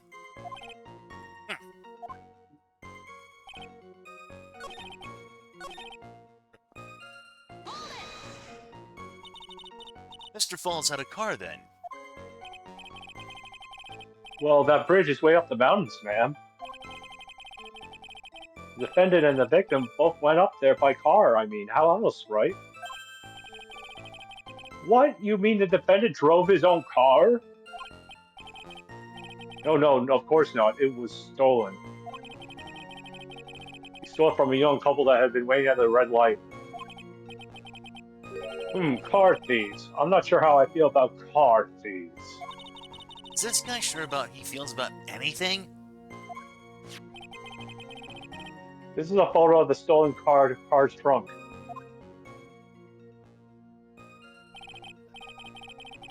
Naturally, that's the body of Valerie Harthorne in there. Whoa, that doesn't look too comfortable, eh? Crime photo was added to the court record. The victim, she was stabbed in the back, correct? Yeah. For some reason, men always seem to get stabbed in the back. Talking about a woman here. You can tell from this photo, but a knife was stuck in her back, nice and firm. The condition of the body when it was discovered is very important information. Detective, was there any strange or noteworthy in the trunk of the car? Here's a photo of the trunk, but I don't see anything strange. Do you, anyway? Mr. Claus was arrested at the police checkpoint we set up at the base of the mountain. Oh wait, I meant to. No, we need to.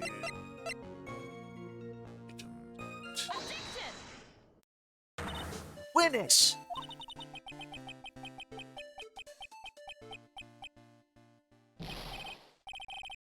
What is it? Do you have something to say, Miss Fay? I'm sorry, I totally forgot what I was going to say. This is the first time I've ever actually had to address someone like that. You should have practiced before coming to court. Honestly, Miss Fay, I'm not sure I like this. Stay there, little kitten. You want a piece of my coffee candy? Candy? Well, you're still too young to be drinking real coffee. Ooh. Come on, Mia, shake it off. You're a lawyer. Detective! Yes, ma'am? This photo. You said that there was nothing peculiar about it. Is that correct? Yeah, that's what I said. Well then, I suggest you take another look at the note written by the victim. The note? It very clearly says, wear white scarf for identification. The caller must have forgotten what the victim looked like, thus the special request. I have one very simple question for you, Detective. Where is the white scarf? I can't seem to find it in this photo. Well, to be honest, we didn't find it in the trunk, ma'am. And you stopped there? You should have looked for it!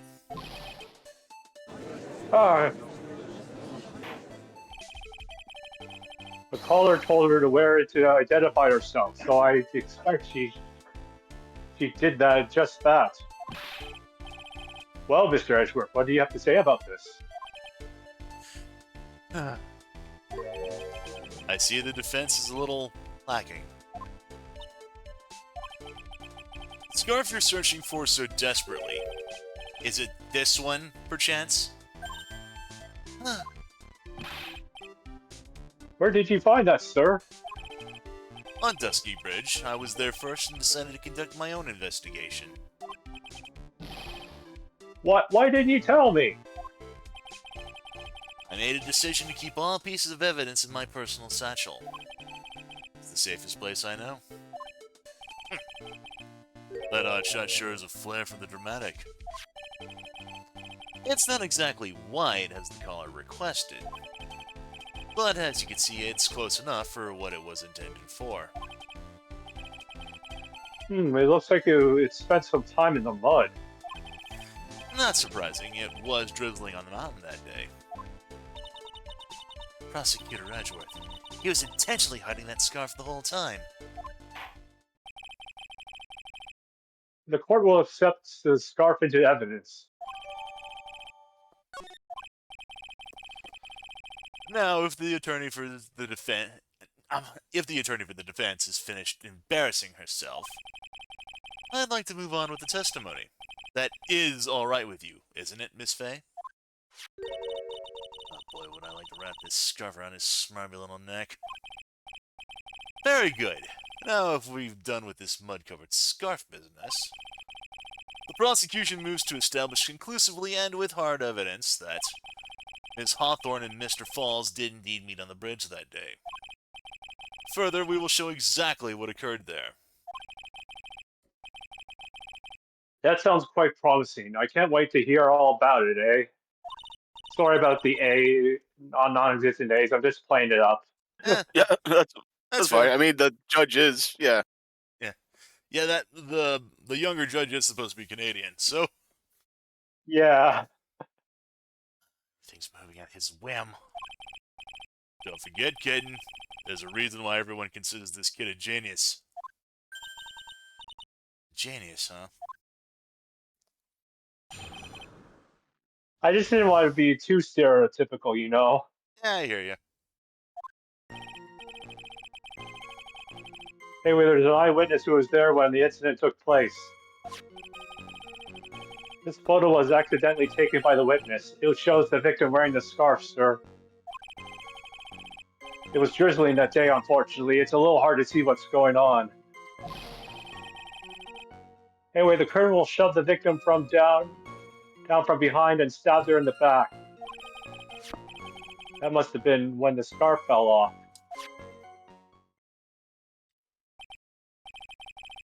Looking at this photo.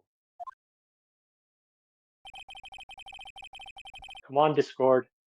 You really get the sense that this bridge is very high up. It is about a 40-foot drop from the bridge to the Eagle River down below. Mr. Edgeworth, who took this photo anyway? Let's just say it was a well-intentioned third party. Aha, a potential witness. So why isn't this person in the courtroom? Well, they said they absolutely did not want to testify. The person in question is very delicate, Your Honor. Besides, as long as we have this photo, we saw no reason to compel them to testify. Why am I getting the feeling it might be you know who from you know episode? I was gonna say yeah. I know someone who used to do that when we were trying to sue someone that they would refuse to testify because I've seen that happen a lot, where you'll have like a third party or someone to try and investigate. Yeah, because it wastes their time. They don't want to. They don't want to do it. They don't want any trouble on them. You know, with the photographer. Yeah. I'm not sure how I feel about that. Witness photo added to the court record.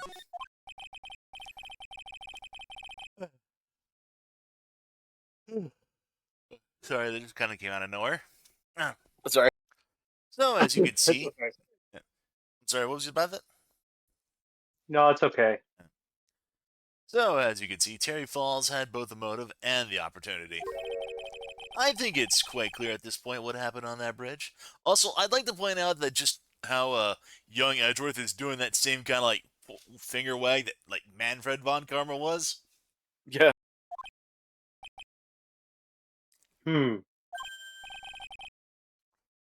Oh, the truth is becoming clear to me now. The body! The truth has once again been elegantly revealed to me. Oh, wait, I'm not in this case, sorry. Huh? This is quite obvious. He's clearly guilty. Oh, not again. That's not fair. I haven't even done my cross-examination yet. What do you mean?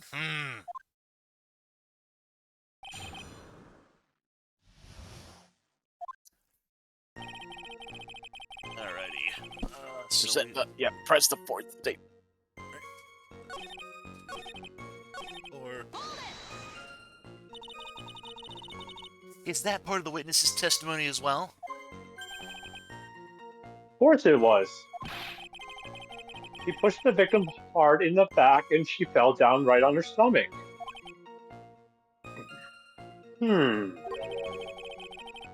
I remember that happening once myself. I was really brutal. Are you talking about seeing someone get pushed, or were you the one getting pushed, Your Honor? Or does that mean you pushed someone like that yourself down once? His mind-boggling tales and the way he said brutal. I wonder if he's Canadian.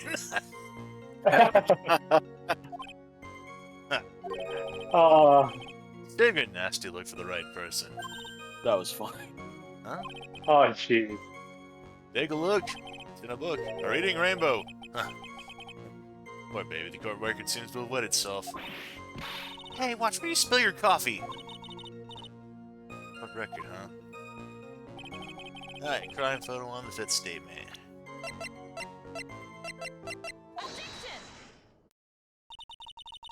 So at the time of the crime, there was a light drizzle coming down, correct? Come on, Discord. Yeah, and the fog too. Just a generally soggy atmosphere.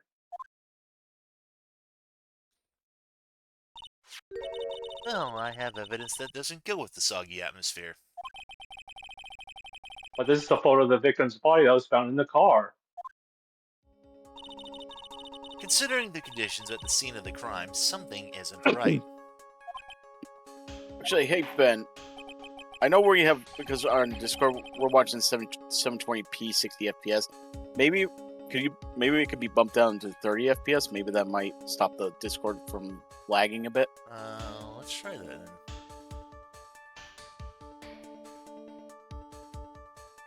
I know. Well, by all frame. What's that? Go on. Go on. No, I was gonna say maybe that might help stop the whole video freezing up a bit. Well, by all means, please enlighten us to what isn't right. What about this photo in the trunk that doesn't fit well with the testimony? Alright, The victim's coat on the photo. actually the answer is right here.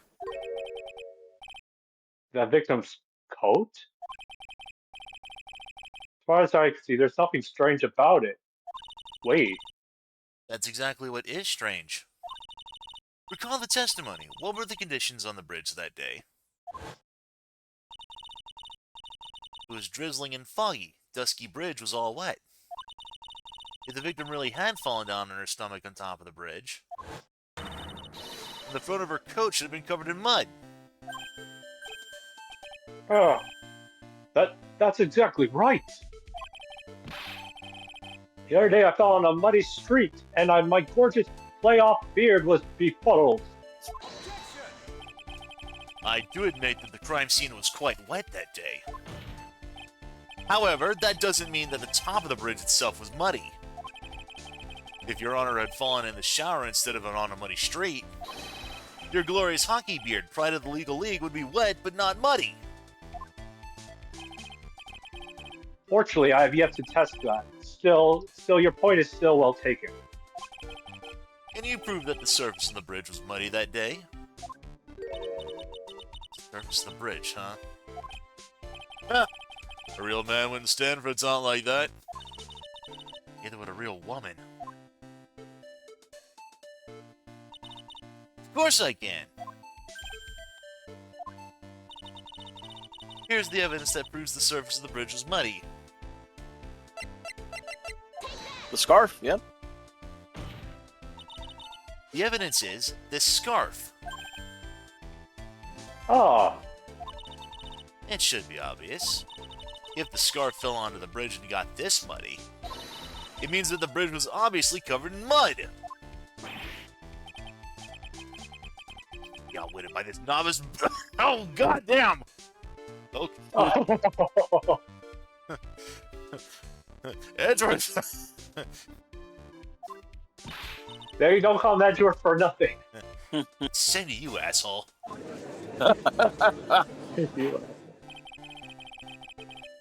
This phase assertion makes perfect sense to me. I do admit that there appears to be a contradiction between the condition of the victim's coat and her scarf. However, the real question is, why is there a contradiction? Huh? For every contradiction, there exists an explanation. Let's look at what the explanation in this case may be, shall we? Alright. It's not like you really give me a choice here. Tim, I can see Phoenix's point. Those boobs really are legendary tier. To which EJ is just spamming up, up, up, up, up, up, up, up, up. Yeah, I was gonna say something about her chest size, but I didn't want to be the one to say it first. You're doing pretty well for a little kitten. Mr. Armando, why does everyone be acting so sexual around me? God damn it! This was before the Me Too movement, sweetie. No matter what he says, a contradiction always comes down to a lie. It's either the victim discovered in the trunk, the witness's photo showing the defendant and the victim, or the witness's testimony that stated she saw the moment of the murder. Just relax and think it over. It's pretty simple, isn't it? Damn. Yeah, Tim, it's not just the size and the shape of how your garden. False evidence. It's one of those three.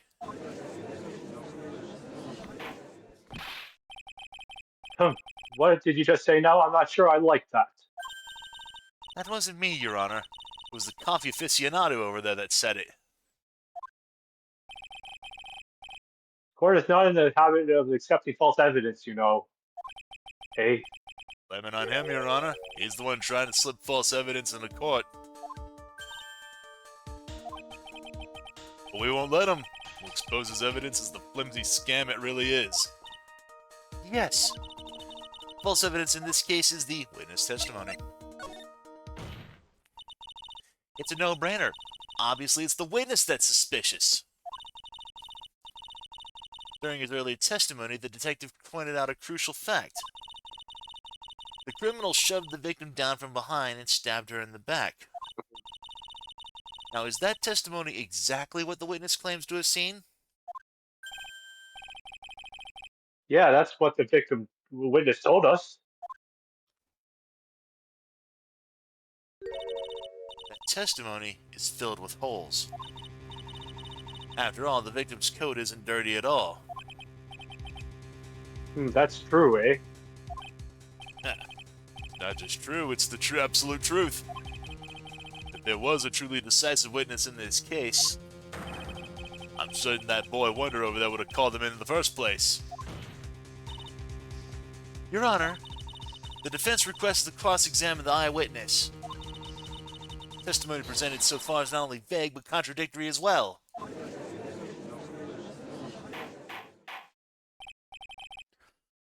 Well, Mr. Edgeworth, it appears that we'll need to hear from your mystery witness after all. Brace yourself. The brutal truth. Your Honor, the prosecution has no intention of hiding the witness from the court. We are prepared to present our witness at any time. Very well. Please bring forth your witness at this moment. Oh boy. Mr. Edgeworth said kind of worries me. What does he mean by the brutal truth? I guess who's in this one? Oh no, is it that doctor? Oh wait. No, unfortunately, I'm not gonna be in this one. Oh, okay. All right. Now let's proceed with the testimony. Mr. Edgeworth, please go right ahead. Your Honor. I'm sorry about that. Thank you, Your Honor. The prosecution summons the woman who saw the events that day with her very own eyes. Yep, I knew it. This is it, Mia. The battle begins here. Yep, it's her. I knew it. Witness, what is your name and occupation? Melissa. Am I a little behind on the video receiving end? Because you said that a few seconds ahead of when I saw the screens. No, I think I said it as the screen was moving. Oh, okay. Everyone is so silent I can hear their hearts going pitter-patter. Yep, I was right the first time in my head. Oh, my. When I look at you, how can I put it? You look as scrumptious as a double and a dozen donut holes. Yeah, that can't be taken out of context. I feel like I want to hurry up and hand down a verdict just to have a bite, eh? Down, boy! Down! Down! Hey, not so fast. As I said before, this witness is very sensitive and delicate. I would ask the court to please exercise care when addressing her. Indeed. Thank you, Mr. Edgeworth. You are a true gentleman. Miss Faye, could learn a lot from you. If he's such a gentleman, he sure doesn't act like one to me. Sir. Hey, yes, my dear. This is my first time, so I'm sure I'll make a lot of mistakes. I've never done this before. Anyway, I just wanted to say I'm sorry for all the trouble I might have caused. Yeah, you haven't done this before until we saw the first case on this game. Not at all. It's no trouble at all, my dear. Now then, may we please have your name and occupation? My name is Melissa Foster. I'm a college student, a freshman in the literature department. Why does that sound so familiar? Bingo. Phoenix was there too. You were on the scene when the unfortunate incident occurred, correct? And you were the one who took this photo? Is that accurate? How could you be so mean? Now see here, what are you doing shoving that in her face like that? But it's just a photograph. It's not like it's something dangerous. Next time I'll be forced to penalize you. Uh-oh. I don't like the turn this has taken. Is she staring at me? And you would be? I'm the defense attorney. My name is Mia Fey. I see. So you are. Now then, young lady, could you please give us your testimony? Yes, Your Honor. I'll do my best.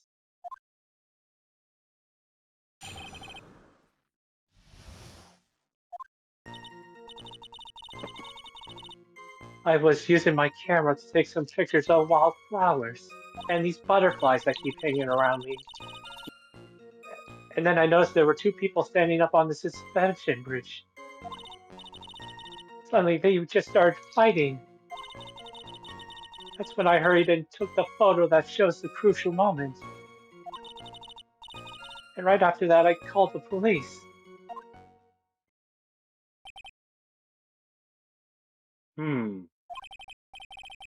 By the way, where were you standing when the incident occurred? I believe the map would be of help here.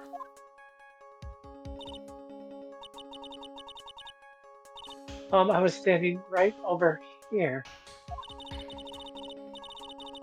I was standing in a beautiful field surrounded by tall cliffs. So he took the photo from that location, eh? I brought the camera I was using at the time, just like Mr. Edgeworth asked me to. Oh ho, what a cute camera, just like its owner.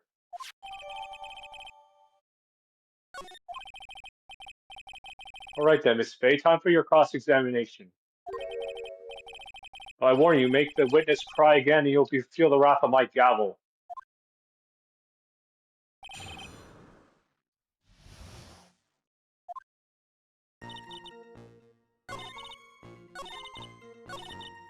Alright, took the photo that shows the crucial moments.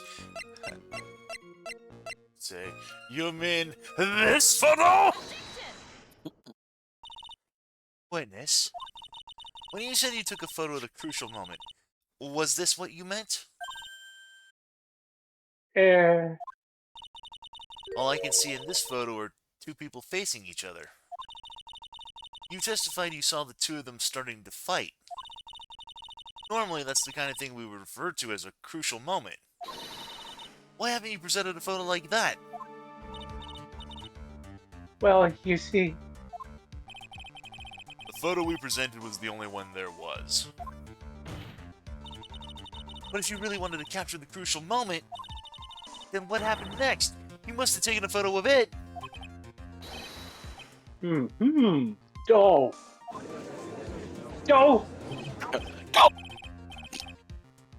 oh, my apologies, young lady. But Miss Fay's assertion is not without a certain amount of merit. He can certainly downplay the situation, can't he? I'm sorry, I'm a very bad girl.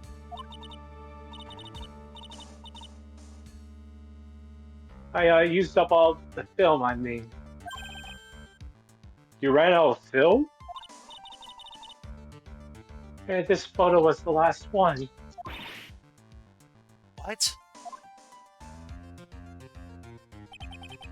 Unfortunately, that is the truth.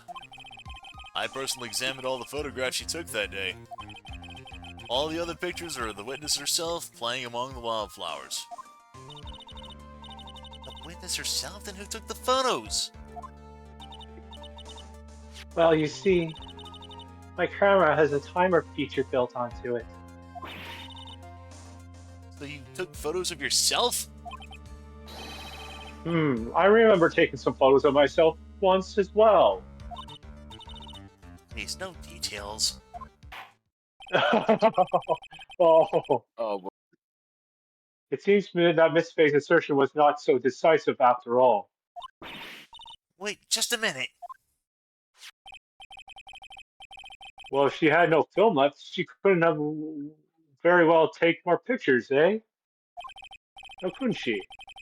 Miss Foster, perhaps then you could tell us about a different sort of a photo. Photos of the incident that you took with your very own eyes. Mr. Edgeworth, you're quite the poet. Very well, then, let's go back to the cross-examination. Let's hear your thoughts on the fight that you witnessed. Yes, Mr. Judge. Boy, this guy's really a sucker for sweet talk. Ha! Looks like the other kid in this room is the only one that's getting all the attention. Yeah, it's sickening.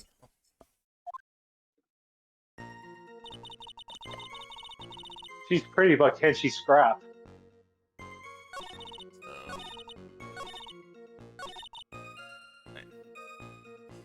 She only got about 10 yards before she was stabbed. She was stabbed in the back. alright, we're gonna go ahead and... Witness, your testimony is a joke. What? But I just... Miss Fay, I thought I warned you not to make the witness cry. One short testimony and two bad contradictions. There's no possible excuse. You say there were 2 contradictions? It's simple. Just take a look at the diagram of the area. According to her testimony, the two of them would have been in the middle of the bridge. But if they were, and the victim had turned around and tried to run, well then... She would have hit a dead end. You said 10 yards, but she couldn't have even ran 5. Because Dusky Bridge has collapsed on that side.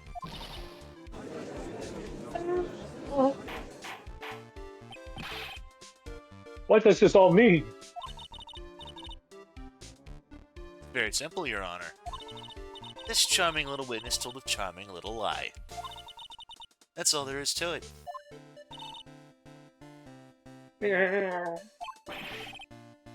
This is beautiful. Young lady has been lying to the court.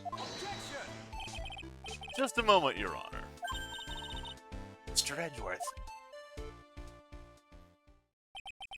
Your Honor, allow me to personally apologize for the confusion. What do you mean, Mr. Edgeworth? There's one major mistake in this diagram. What did you say? What are you referring to? It's all because this diagram was made after the incident occurred. It's a very old bridge. We couldn't find any official blueprints of it. So you're saying... I'm saying that even though this bridge is currently in disrepair, there's no evidence that can prove that the bridge was broken during the incident. That's ridiculous! You can't actually tell the condition of the bridge from this photo. I apologize to the court for not being more clear when I presented the evidence. Hmm. Huh. You guys good? What do you mean? He planned it from the very beginning. He's a genius, alright. That diagram of the bridge was his insurance policy. What a coward. Well, Miss Fay, it seems you've once again made a reckless accusation. I'm sorry. I should have been more careful myself. No. It wasn't your fault at all. Now then, shall we go on with the trial? I'd like to establish once and for all what it was that the witness actually saw. Indeed. All right, young lady. May I ask you to please proceed with your testimony once again? But it's so hard to go on. We're on your side, Mr. Foster.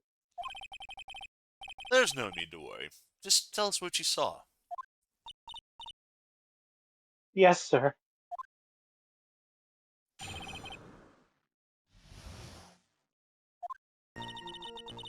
After he stabbed her in the back, he quickly picked her up in his arms.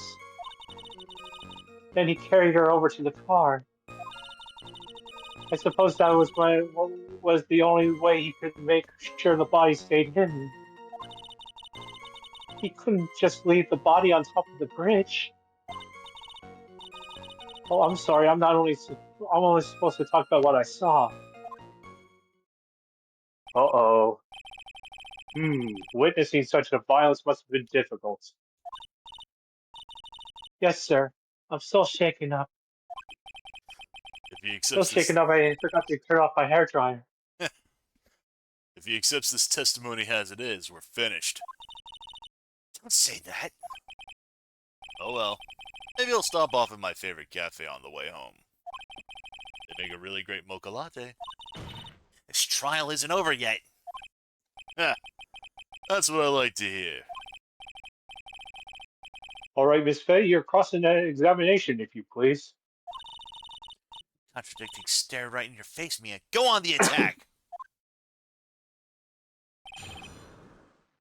Cat fight rare.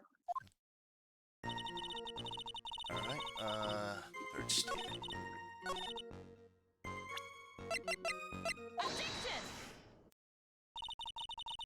A killer not wanting his victim to be found.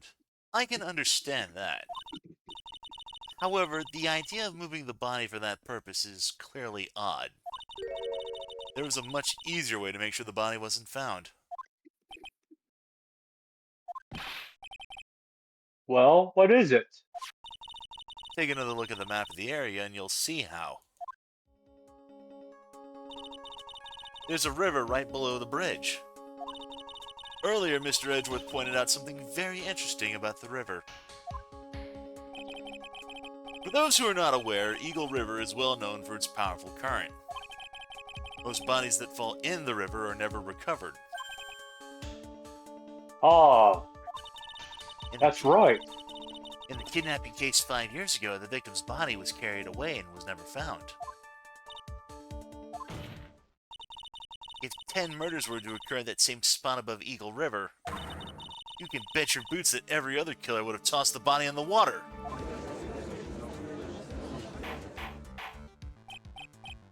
Order, order, order. I'd like to have the McDouble, please. I'm not sure if I care for the way you put that, Miss Fay. But I must admit it does seem to hold water. Odd for it not to have been thrown into the body of river after all. Oh. Well, Mr. Edgeworth? How sad. Perhaps Miss Fay would do well to try taking a dip in the river herself. After all, you claim to be such an expert in the ways of nature. What are you talking about? My point is that no matter how odd you find the killer's method of body disposal, the fact is that this is what the killer did. None of your arguments have anything to do with what the witness saw. Quite true. Miss Fay, it seems that your assertion is without merit after all. But what if the witness claims to have seen is totally ridiculous? Surely you can't deny that this body was found in the trunk of the car. That's certainly consistent with what was this witness has told us up to this point. Please, witness, go on with your testimony. I'll try. All you have to do is tell us only what you saw. Otherwise, the mean lady might yell at you again. Who is he talking about? All right, I'll do my best.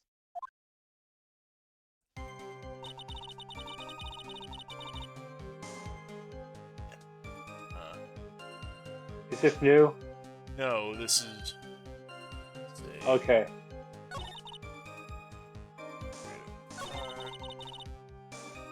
There we are, this is new. Killer broke into the trunk of the stolen car and hid the body in there. Either witness photo or the Dusky Bridge map. Well, Miss Foster, looks like you've done it this time. Done what? Made a crucial mistake. Crucial mistake. Like what, Miss Fay? The killer broke into the trunk of the stolen car and hid the body in there. You're saying you saw that, right? With your very own eyes.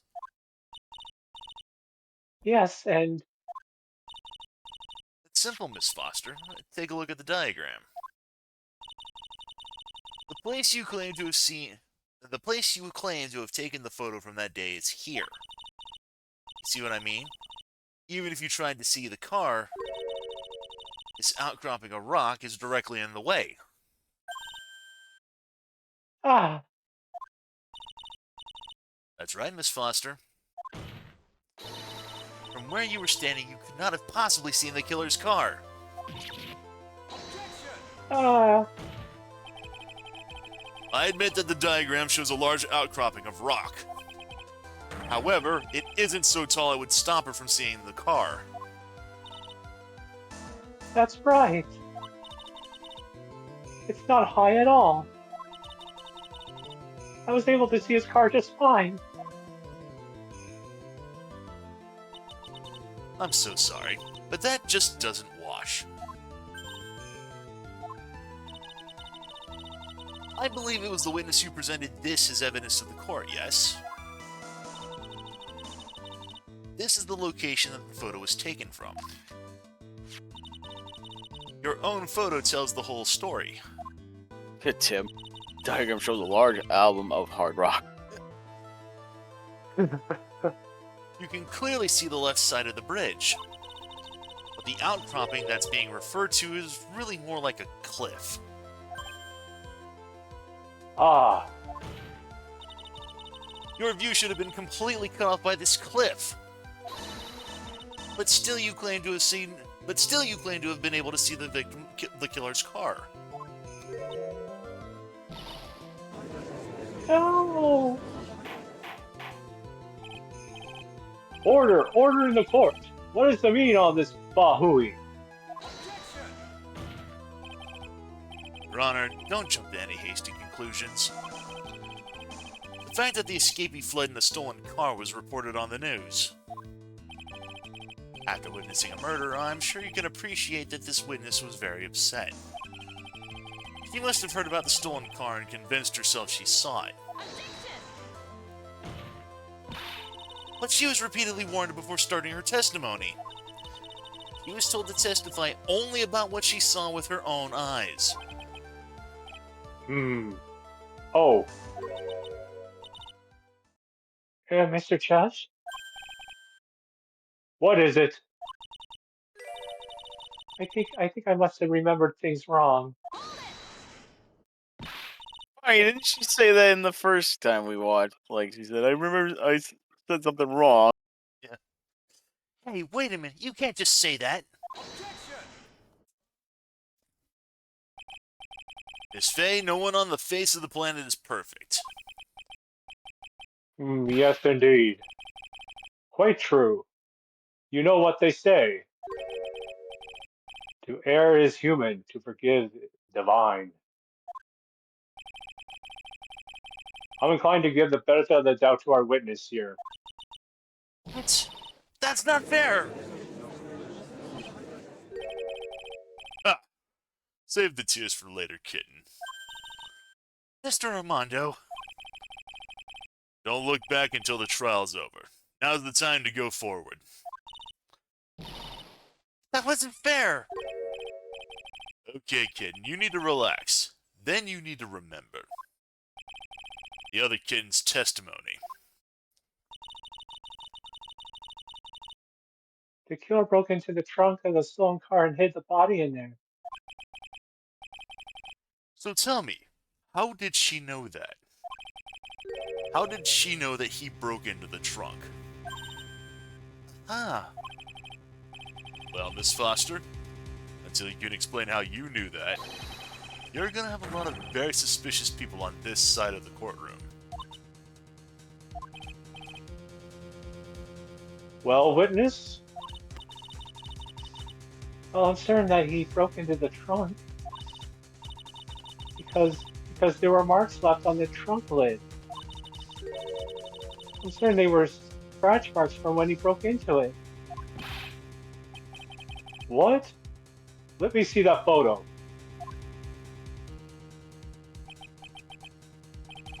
It's true. These certainly look like scratch marks around the keyhole. It's obvious that this trunk has been broken open. Well, Miss Faye, are you satisfied? She's on her side. I can't make any screw-ups here. What she just said. Is there a contradiction in there somewhere? That doesn't work. Melissa Foster. Looks like you finally betrayed yourself. What? You said you were in a field taking photos of wildflowers. But even so, you knew about the scratches. Question is when? When did you get a chance to see those scratches?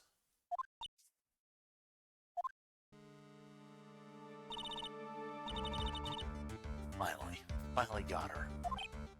Huh. Getting pretty tired of waiting over here. Then perhaps it would be faster if Miss Faye explained herself. Your Honor, there's only one possible explanation. The reason the witness had seen the scratches was she put the corpse in herself. There's only one way that the witness had a chance to see those scratches. Yes, what is it? Naturally, when she opened the trunk and stuffed the corpse in herself. person who really hid the body in the trunk of that car was Melissa Foster. It was you that did it, wasn't it? That's ridiculous. I could never. It was the man in the prison garb. That one. I don't think so, Miss Foster. If Mr. Falls had been the one that put the corpse in the trunk, he would have simply used the car key. There was no need to break it open. But he stole the car. He stole it from a young couple that had been waiting at a red light, which means that the key still would have been in the ignition. Oh, I see. Thank you for telling us about the scratches, Miss Foster. Without that, we never would have uncovered the truth. And it couldn't have been Mr. Falls that put the body in the trunk. No. Preposterous! To even suggest that the witness put the body in there. If that were true, then how do you explain the photo that she took? The corpse could have only been put in the trunk when the incident occurred. And we already know that at the time she was taking photographs. Now's your chance, Mia. Finish this thing. Finish her. On the contrary, I'm not so certain about that anymore, Mr. Edgeworth. There's no need to think too deeply about it. What I'm saying is that the shutter for this might not have been pushed by Miss Foster herself. Camera.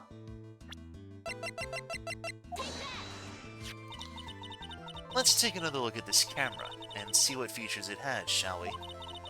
It has a timer built into it, even a mini tripod.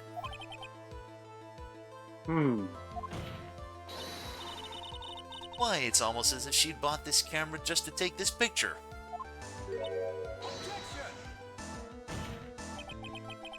What are you trying to say then, Miss Fay? That when the crime occurred, Miss Foster wasn't in the field, as she claimed? Well, if she really did use the camera's auto timer, then the answer is yes, she was somewhere else. Exactly. She was not in the field.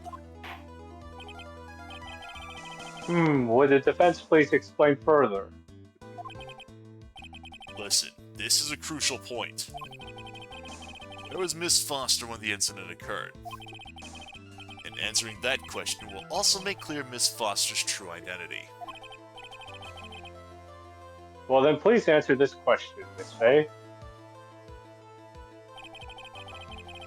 Where was Melissa Foster when the incident on the bridge occurred? By the victim. She was the victim, yeah. Actually, the witness was right here. But that's where the victim, Miss Hawthorne, was standing.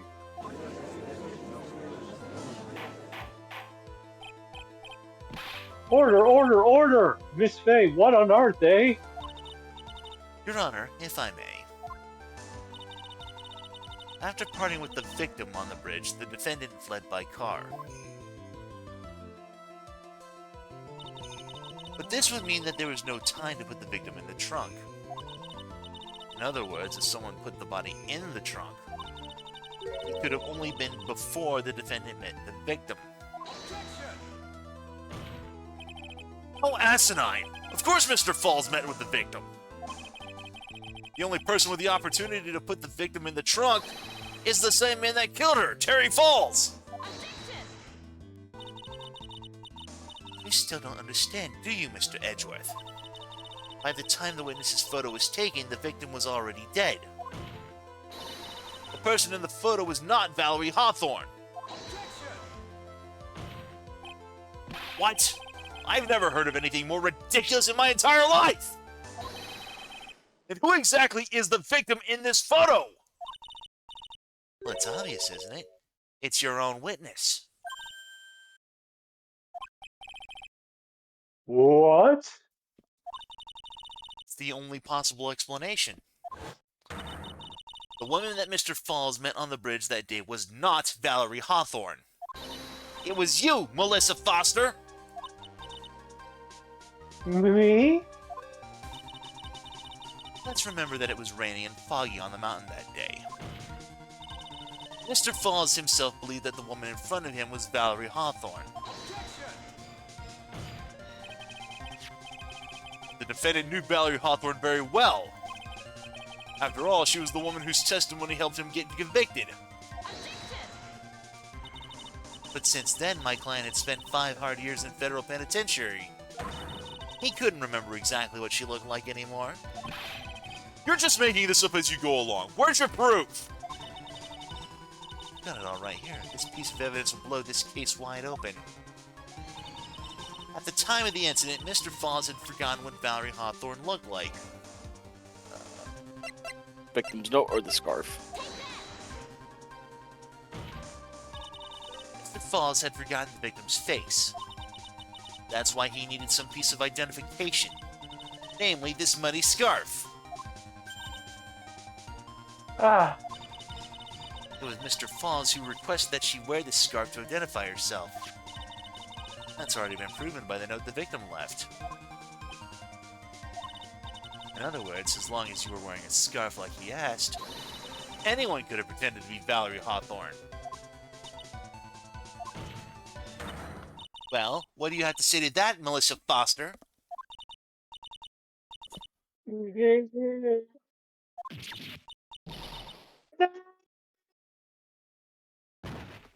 And Chimkin just says, ooh,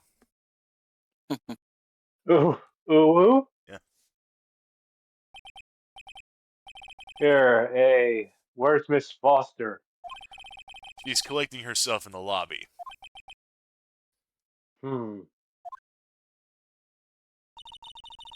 It's obvious that Melissa Foster did it. She hid the body in the trunk and disguised herself as the victim. She set up the camera to snap a fake photo of them together. The only question is, why did she do it? Well, isn't that obvious? She's the real culprit. Ah, Well, we'll have to wait for Miss Foster to compose herself before we start again. Until then, this court is in recess. The defense and the prosecution are both to wait in their respective lobbies. Yes, Your Honor. understood. Very well, this court is now in recess. Now, where's my Tim's? Oh boy. How's your breath holding up, Ben? Breath is holding up fine, but man, I do need something to drink.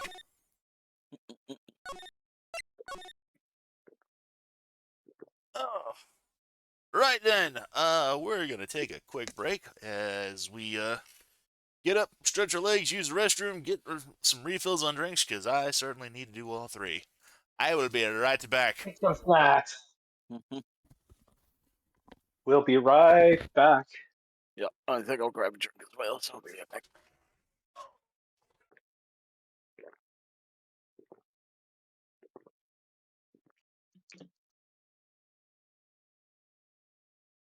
Oh,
All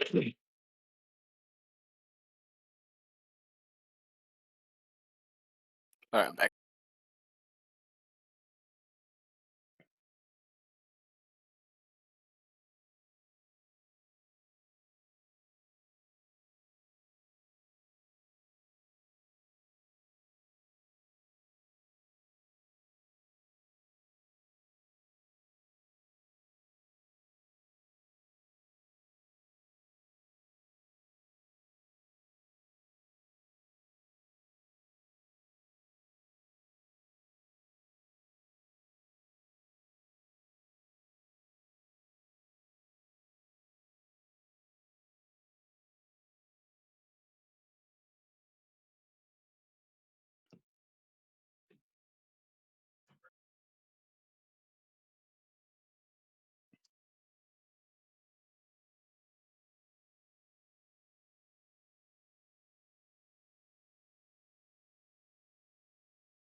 I beat New Vegas last night, eh?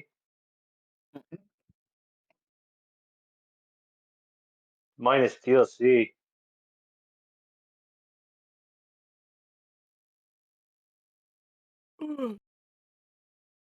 Excuse me. Ooh. Oh, yeah, I gotta check.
Green tea.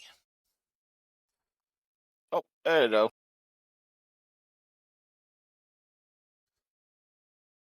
Ugh.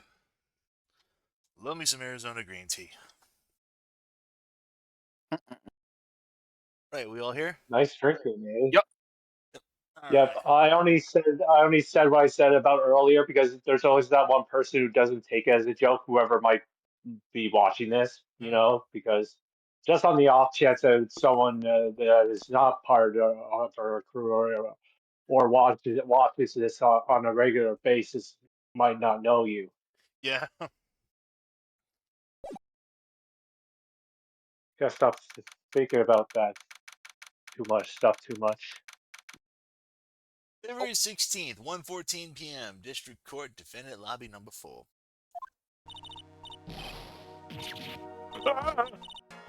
I'm sorry. I'm sorry.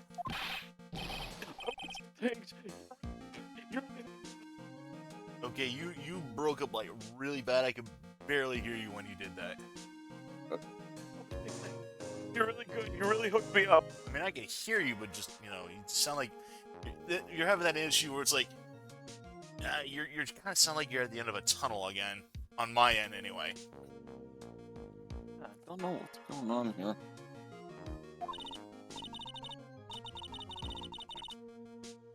Thanks. We're almost there. Once I prove that she committed the crime. Yeah, but there's one more big obstacle we've got to get past. Obstacle? Yeah, motive. Why would Melissa Foster kill that policewoman anyway? Motive. Anyway, we're still badly in need of information. Information, right. What we need the most is info about this Melissa Foster herself. All we know is that she's a student studying literature. One more thing. What is it? Well, the incident that happened 5 years ago, of course. Kidnapping murder case that Zebra Boy's on death row for. I didn't do nothing. I didn't kill nobody. I never lied. Is that better or? Yeah. Okay. Mr. Falls, in that case, tell us more about it. About what happened 5 years ago. Okay. I trust you. That day, 5 years ago. I dream of it every day.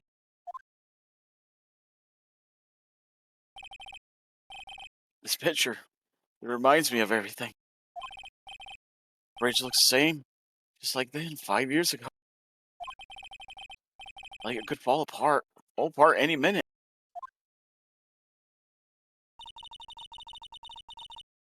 So it's been broken like that for at least 5 years.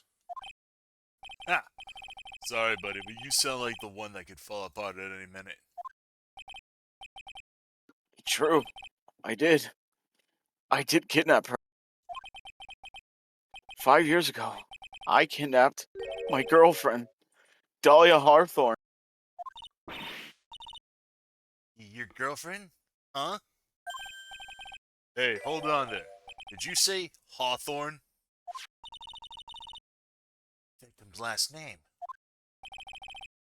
Dahlia Hawthorne. Valerie's little sister. What? Are you serious?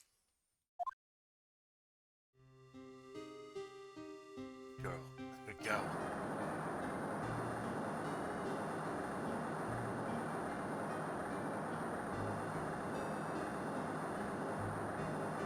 Shut up. Come closer, and I kill her. Son, you're not gonna get the chance.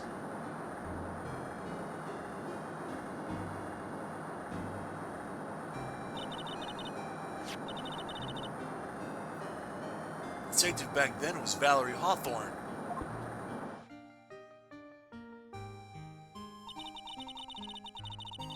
At first I thought shooting someone for a kidnapping was crossing the line, but if it was to protect her little sister, I can understand why she did it. Wrong. No, protect sister. Valerie betrayed me. Betray us. What do you mean she betrayed you? Everything. All lies. All make believe. Kidnapping too. Make-believe kidnapping? Dahlia. My girlfriend. My love. My my teen angel. Yeah, by the way, I need to point this out. Um, By the time that this happened, remember, this happened 5 years ago. He was 20 years old at the time. He was 14. Oh, Jesus. That's a huge well, difference. Japan does have the age difference, but still. Yeah. Did he actually see my teen? Did he actually say my teen angel? He's seen one too many soap operas. Yeah, even he's like Japan. Specifically in the Far East. I do anything she says. Anything Dahlia says.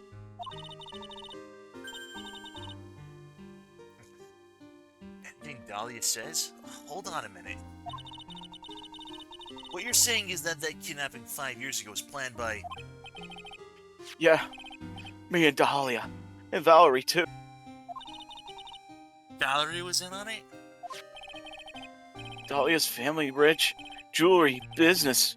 We get one jewel, that's what we thought. Me and Dahlia wrote kidnap note. We sent her a dad.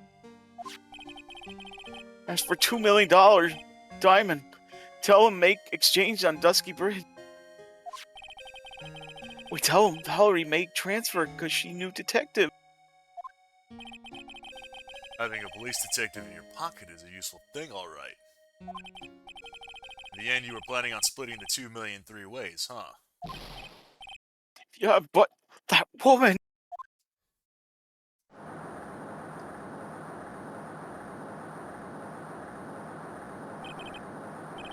That woman, Valerie, she do it for real.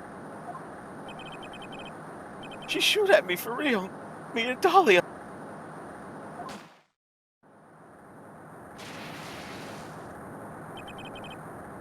I was shot in the arm. Dahlia, she jumped in river.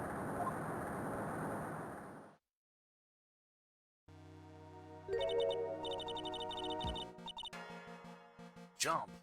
You don't mean she jumped on purpose, do you? I couldn't do it. I could never push her. Anyway, I blacked out. Wake up with police all over. That's when they decided to give you the death sentence. I couldn't believe it. That woman, she betrayed me.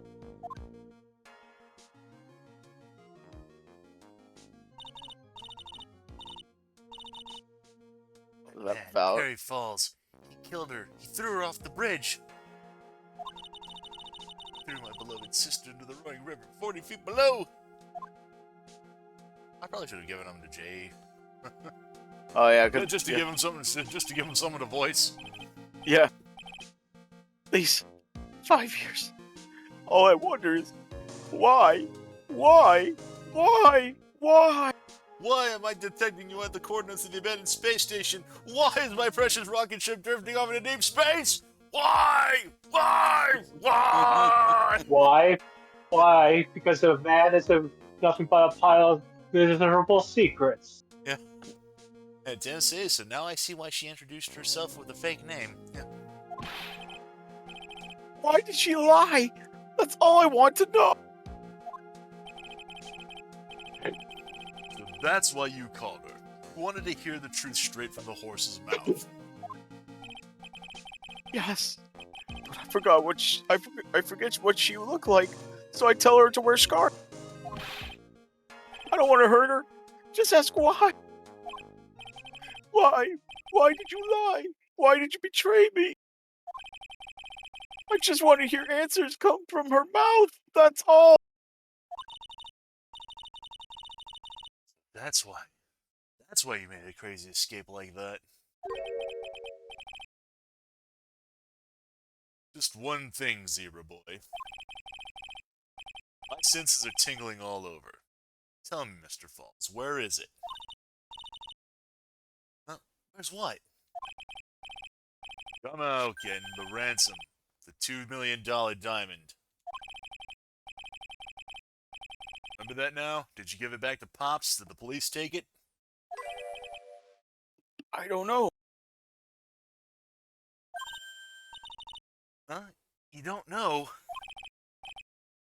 Not really. I don't know. It's gone with Dahlia. Dahlia?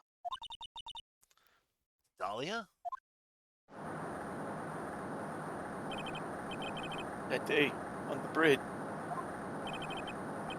Dahlia put it in backpack.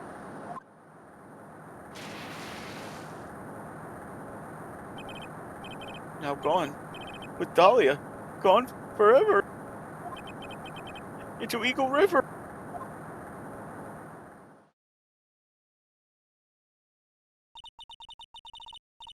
Disappeared with Dahlia, huh? Wait a minute. Bailiff. Jay, you want to voice the bailiff? Sounds like that's. Come back in now. We're about ready to go. Mr. Falls, just one more question. When you said with Dahlia, did you mean the diamond is still missing? Along with the body of Dahlia Hawthorne? Never found her. My sweet Dahlia. Found her. Swallowed by river. Gone. Dahlia. My teen angel. A teen angel? How old was she anyway? Oh boy. Just 14. Oh no. Yep, like I said, oh, she 6-year age difference. Yep. No, I'm not at that. That is bad enough. But I just realized something. Oh boy. Go ahead. Just remember the age of our supposed witness. Yeah. 14? I guess you were robbing cradles before diamonds. Yeah, like I said, I pointed it out. Yeah. So, we know for a fact that this here is not who she says she is. This is Melissa Foster. We know that she's Dahlia from the previous, Case. from the previous case. So yeah, 19. And like I said, yeah, Dahlia Hawthorne. This is, yeah, no, that, you know that. Yeah. Like I said, 6-year difference, because he's 25 now. He would have been 20 back then. I mentioned that earlier. Yep. So. He plans a fake kidnapping and disappears into the river with a rock worth 2 mil. Man, oh man. Angels these days. Someone get bayonet on this case. That'd be a game to stream one day. Falls takes the fall and gets a one-way ticket to death row. Dahlia Hawthorne an angel, or is she really a... It's time, kitten. Looks like we have a few more aces up our sleeve now. You bet. If you do play it on stream in Bayonetta, and hopefully you can do it before, like, if we can get the sound on Discord to work again, because the music is so good in that. Yeah. Is that available in Steam? The first one might be, yeah. Training wheels come off now, Mia. You've got to strike while the iron is hot. It's one of my rules. Remember it. Actually, yes, it is. Bayonetta is about $20. Oh, that's actually pretty affordable. The first one, anyway. Yeah. February 16th, 1:49 p.m. District Court, courtroom number 4.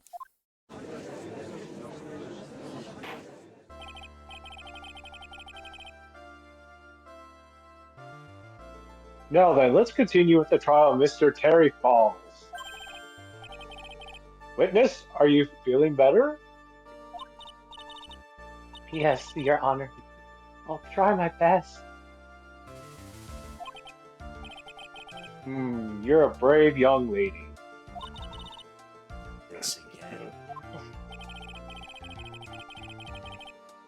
I can understand a defense lawyer wanting to get her client off the hook. However, trying to pin a crime on an innocent student is... What are you talking about? My witness is not the person on trial here. She's an innocent bystander who witnessed a violent crime. That is all. What possible reason for a girl like this have for murdering a policewoman? It's certainly hard to imagine this woman as a murderer. Her motive, huh? I figured that's what I had to establish next. Well, Miss Faye, do you have any evidence of motive? Yes, of course. I think. Ha! They're still acting as tame as we getting. Mr. Armando. Listen, a lawyer is someone who smiles no matter how bad it gets. Smiling on the outside while your guts are twisted in knots is the mark of a pro. Maybe so, but I wish you would quit grinning at me like that. Excuse me, may I speak, Mr. Judge? Of course, Mr. Judge is ready anytime you like. I'd like to say something. Some people here are suspicious of me, right? That's why. I at least wanted you, Mr. Judge, to know that it's not true. I see. You're such an honest and upstanding young lady. Who I would gladly forget for if you go out with me. Looks like this witness is a real professional. What do you mean? Look at that 100-watt smile.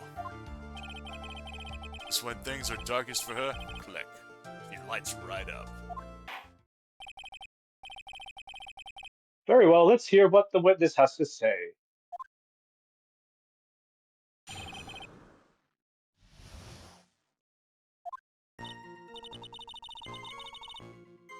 I was out of the country until the year before last. Until I entered college, I had never been to Eagle Mountain before. And I certainly don't have any reason for wanting to hurt a police officer. Holding a grudge and killing the officer who testified to you 5 years ago, or kidnapping a poor girl, I just think the defendant is a terrible, terrible monster. Um, no one, no one was talking about the kidnapping earlier in the trial. She slipped up right there. Out of the country, eh? Precisely. Furthermore, she has no possible motive for committing murder. Indeed. You have the bat, kitten. Sharpen those claws and put on your best smile. You bet. Somehow I have to tie her to this case. And press the fourth statement. Yep.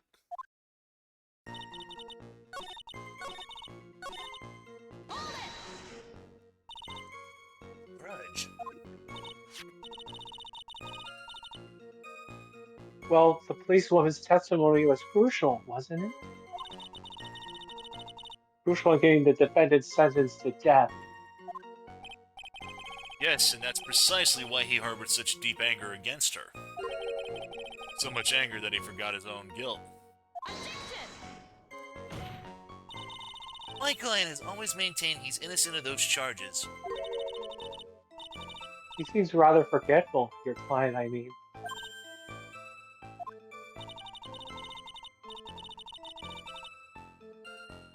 Not only did he forget about what he did, but he forgot the poor policewoman as well. What do you mean by that? Your client, he forgot the detective looked like, right? Too bad for her that he didn't forget about her testimony as well. Well, she's right about that. Mr. Falls is kind of forgetful. You said he forgot what the detective looked like. What do you mean by that? Well, he couldn't tell who she was without some kind of identification, right? I can't say that word with this tone, with this tone of voice. That's quite right. That's why the victim was wearing a scarf as identification. Well, if I had been wearing a white scarf that day, then he probably would have tried to kill me. That's true. He's clearly a bitter man. This is bad. Mr. Falls' reputation just keeps getting worse and worse. But Perhaps it's sometimes best not to poke too deep. What should I do with that last statement? Have it added to the testimony. Your Honor, what the witness said just now was tremendously important. I'd like it added to the official testimony. Prosecution has no objection. After all, the defendant is a killer and a mentally unbalanced one at that. That testimony only helps to further prove that point. No, that's not why I... Enough. Witness, if you would. My pleasure, Mr. Judge. This is new. I guess I'm lucky I wasn't wearing a white scarf. Not that. Scarf? Yep. Witness, I want you to look at this photo you took. It's hard to see in the photo, but look at the scarf the victim wore as identification. Are you talking about this scarf right here, eh? Yes, that's it. The scarf the policewoman was wearing. Better now, just don't fuck up. But that's strange. In your testimony, you stated the following. I guess I'm lucky I wasn't wearing a white scarf. White? This is the scarf you identified as belonging to the victim. But it certainly doesn't look white to me. Oh, Well, it was foggy that day, and it was raining as well. It's not surprising she's mistook it for white. Sorry, but not this time. The witness just confirmed that this was the victim's scarf. yes, but what's the significance? It's true that the scarf doesn't look white, but... There's only one explanation for this mix-up. The reason why the witness thought the scarf was white is... Victims or the scarf. Whichever was not present first. I presented the scarf first. So that means the victims know. Witness, have you ever seen this note?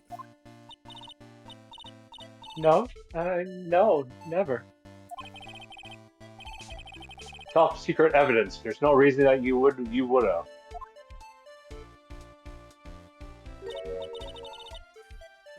I wonder about that. What do you mean? This note shows Mr. Fall's instructions to the victim regarding their meeting. It says, wear white scarf for identification. White scarf. Ah! Witness, you knew what this note said. That's because you knew that you slipped up and mistakenly said white scarf.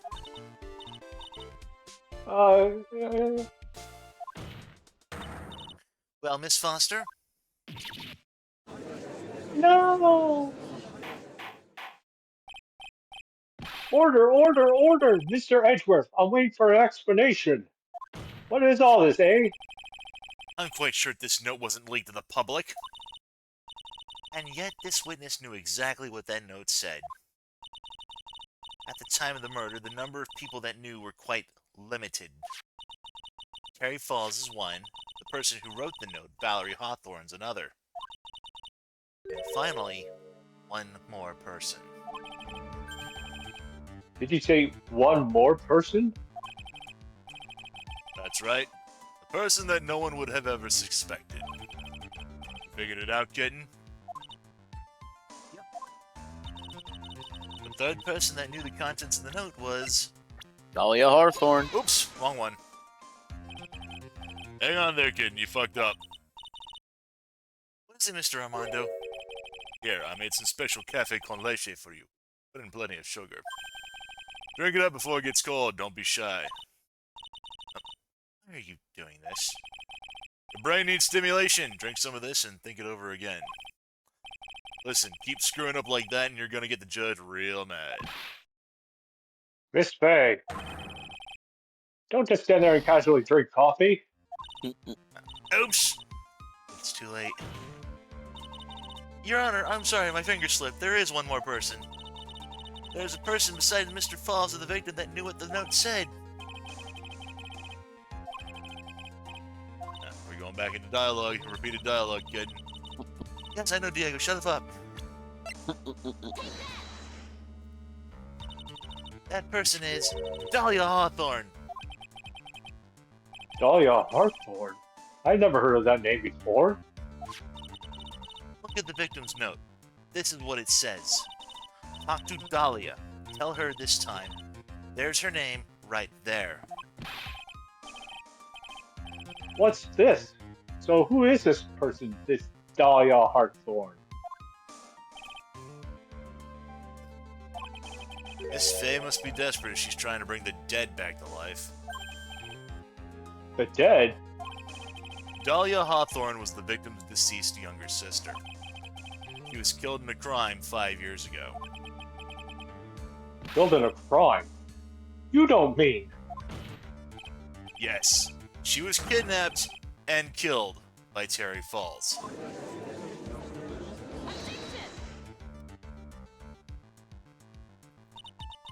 You said she was killed, but was she really? What are you implying? Of course, people thought she died 5 years ago, when she fell off Dusky Bridge and was lost in the Eagle River. However, her corpse was never found. She was declared legally dead 5 years ago. As far as the law is concerned, Dahlia Hawthorne is officially dead. You just said that Robotnik ref and he's laughing at something. Yeah. But the fact remains that her body was never recovered. Dahlia Hawthorne was 14 years old 5 years ago. If she were still alive, she would be 19 now. Melissa Foster, I believe that's the same age you are. Ah, Even you could. Miss Faye, you're not saying... But I am. That's precisely what I'm saying. This witness before us is the girl that was kidnapped and killed 5 years ago. This girl is in fact Miss Dahlia Hawthorne. what? What? Nice work. That was like tossing a grenade into a 3-alarm fire. Unless you can tie all the loose ends together. You're nothing but a hit-and-run arsonist. I understand. If I can expose her true nature, I can turn this whole case on its head. Now's my chance to make Mr. Edwards squirm.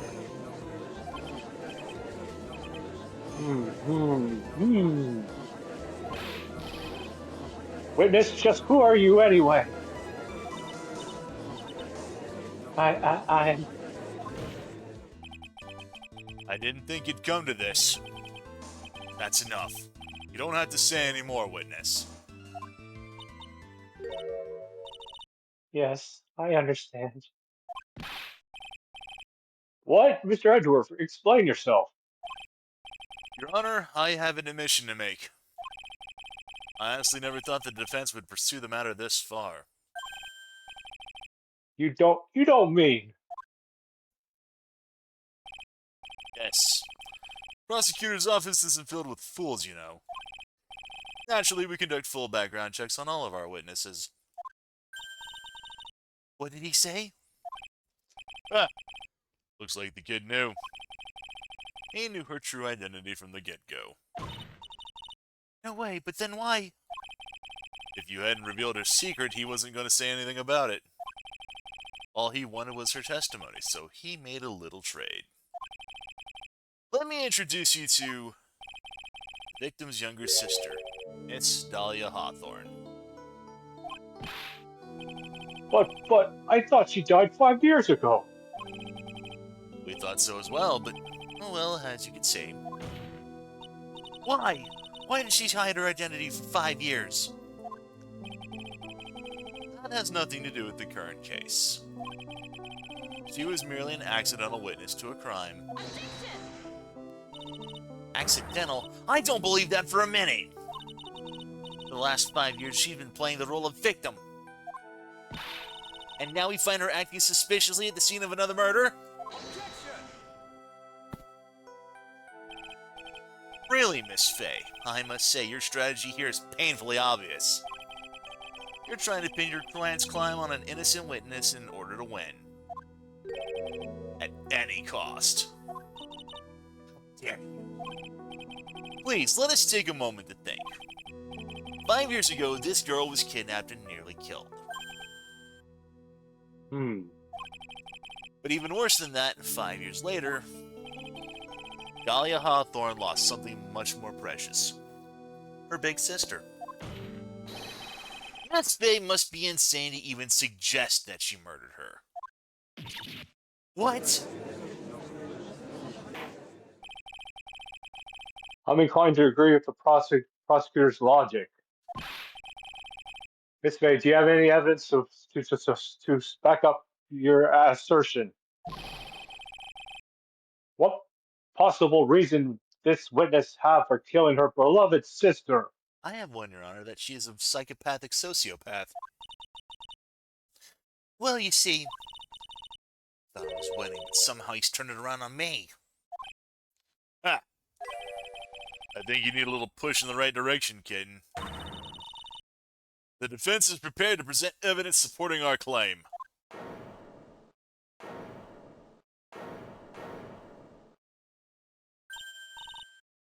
That wasn't me, it was this guy, the crazy coffee addict.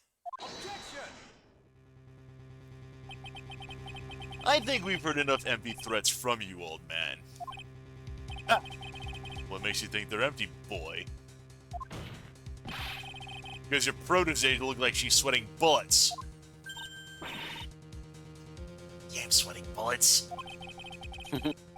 You think you're in a tough spot, huh? Of course, aren't I?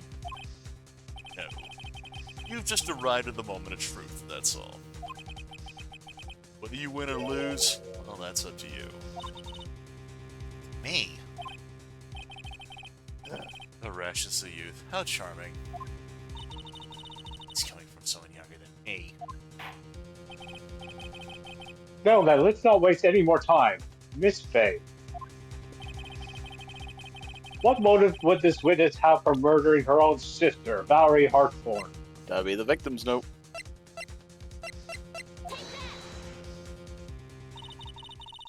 Story starts after Terry Falls escaped. He called Valerie and told her he wanted to meet. This is the note she left. It says, "Talk to Dahlia. Tell her this time the whole truth must come out." Valerie Hawthorne gave Dahlia a warning. He told her she was going to reveal to the world the whole truth. The whole truth and nothing but the truth? There was a dangerously important secret between Valerie and Dahlia. That's the reason Dahlia felt she had to kill Valerie. To keep her mouth shut, permanently. A terrific story, Miss Faye. If you like fiction, that is.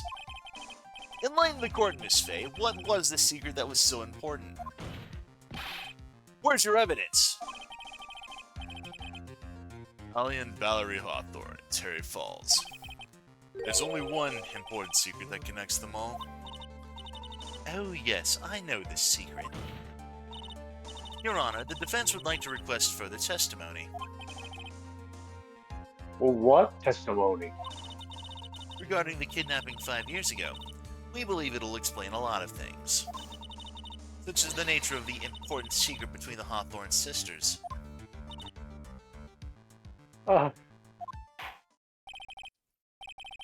Very well. I'll grant you your request for further testimony. I know it'd be painful for you, but you can enlighten us once more, my little maple leaf. Yes, I'll try, Mr. Judge. Putting on the old charm one more time, are you, Dahlia? This will be the last time you hide behind your womanly wiles.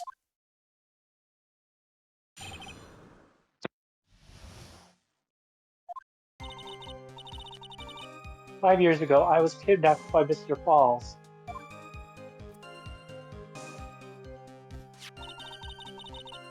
The ransom price was a raw diamond. My sister, Valerie, brought it to the bridge.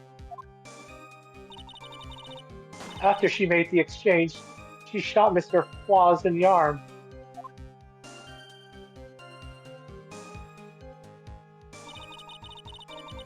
That's when Mr. Falls tried to kill me by shoving me off the bridge from behind. I survived, but I was afraid I might get kidnapped again for my family's money. So I decided to change my identity and start a new life.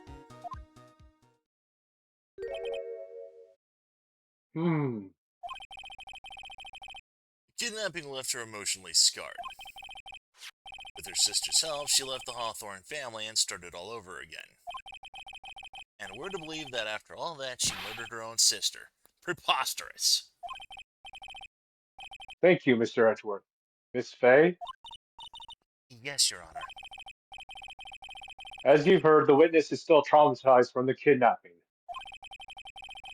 I'll ask you again to be extremely gentle in your cross-examination this time around. Mr. Edgeworth got the jump on me again. Ha! Not allowed to fight? Then let's twist some arms. Listen up. We still got that info. That ace up our sleeve. What info? Come on, kitten. Don't say you've forgotten already. The fact that kidnapping 5 years ago staged. Right, it was a fake kidnapping. Terry Falls told us that in the lobby.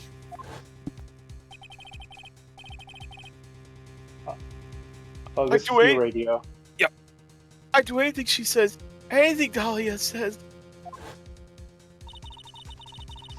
You're saying is that the 5 years ago, kidnapping 5 years ago was planned by... Yeah. Me and Dahlia. And Valerie, too. That's it. That fake kidnapping's your best shot, Mia.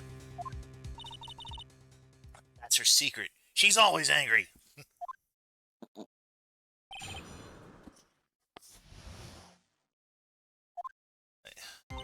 Hey, man. Dusky Bridge map on the first. Yep.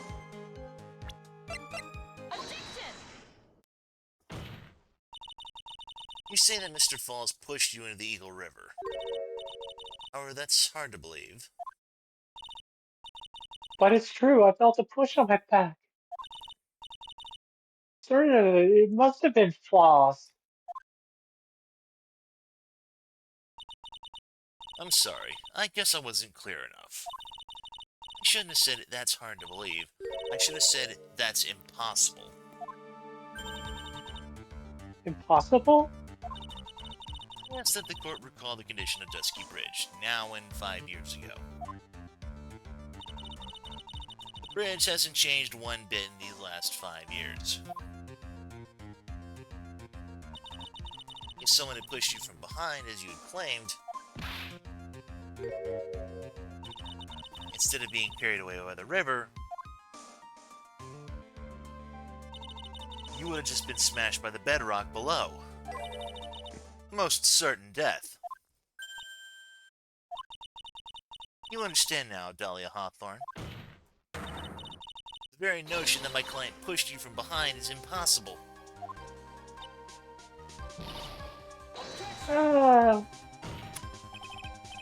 Your Honor, this event occurred 5 years ago. Well, for all we know, the water level in the river may have been higher back then. But it's 40 feet from the bridge to the river. A small change in the water level wouldn't have made a difference.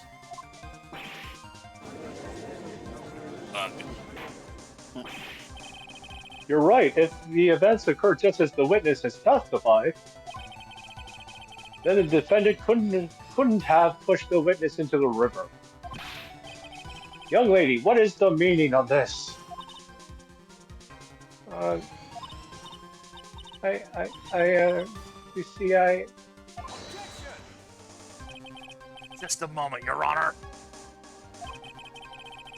It's true that the witness testified that the defendant pushed her into the river. However, she never stated that she fell from the back end of the bridge. What do you mean? After being shot in the arm, it's plausible that Mr. Falls panicked. Therefore, he could have unwittingly pushed her off the side of the bridge. If that's true, she would have fallen into the river. Well, Miss Hartthorne, is Mr. Edgeworth's explanation correct? Now that you mention it, I do remember now when I fell off the bridge. My skirt got caught on one of the bridge's side wires. Are you serious? Order, order in the court! And where's my McDouble?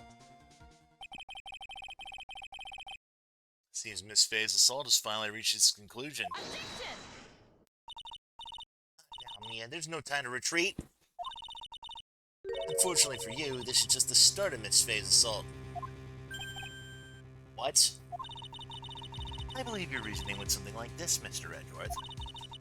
After being shot in the arm, it's plausible Mr. Falls panicked. Therefore, he could have unwittingly pushed her off the side of the bridge. However, once again, I'm forced to say that's impossible. Ridiculous! What's so impossible about it? Because your flawed logic contradicts the court record. The witness photo. Your Honor, all of the answers are right here in this photo. Take a look at the wires supporting both sides of the bridge. They extend up to about 5 feet off the ground, or about shoulder height. It would have been impossible to push someone off from there. No! Let's remember the size and strength of the defendant. Wires like this wouldn't be a problem for him. He could have easily picked up a 14-year-old girl and thrown her over. God damn, I'm just making it worse. I'm making her even younger now. So young and already so forgetful, Mr. Edgeworth. Mr. Falls had been shot in the right arm. Ah. More Joy- impor- EJ's going dun dun dun. More importantly, Valerie Hawthorne had her gun trained on him at point-blank range. Oh.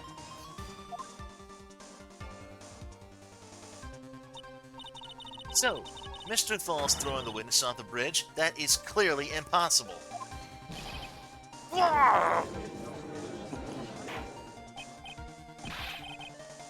Order, order! What is the meaning of this? Dahlia Hawthorne, you jumped into the Eagle River intentionally. What? What is this? Indeed, what do you mean by such a ridiculous remark? Yes, it's ridiculous. My sister was there to help me. She had her gun and handcuffs. She could have saved me. Jumping into a raging river like that would have been suicide. Perhaps. But still, that's exactly what you did. You were probably confident that you could handle the swift current. But even more so, the witness had a much more compelling reason for jumping into the river. Oh, then what was it? What was so important that she'd want to jump into the river?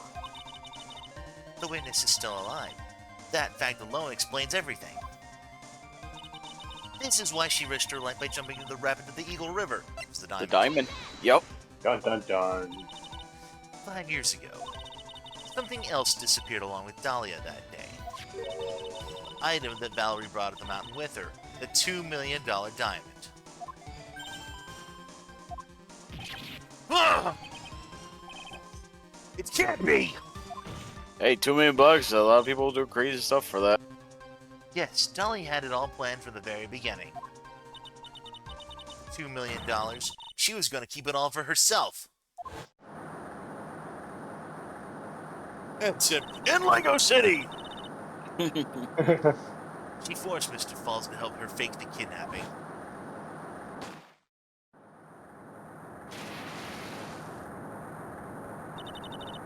At the last minute, she betrayed him and threw herself into the river, with the ransom tucked away safely in her backpack.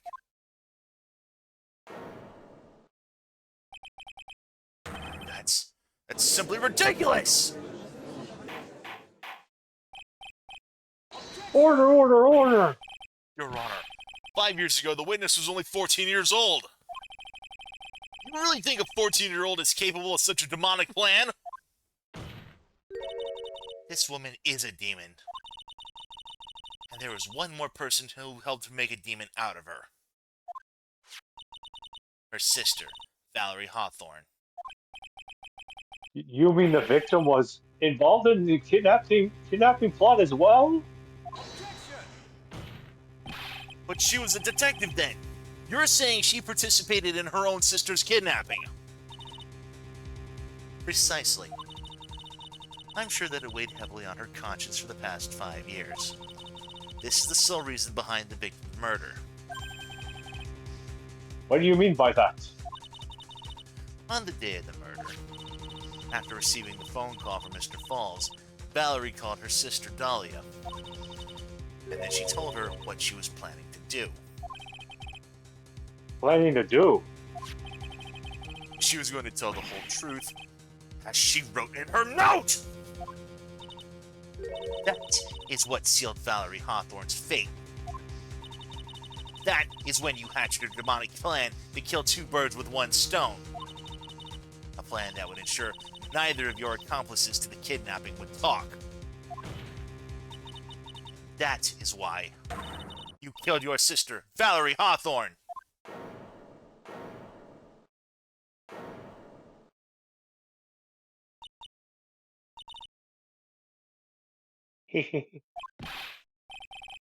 Who is that? Laughing at a time like this?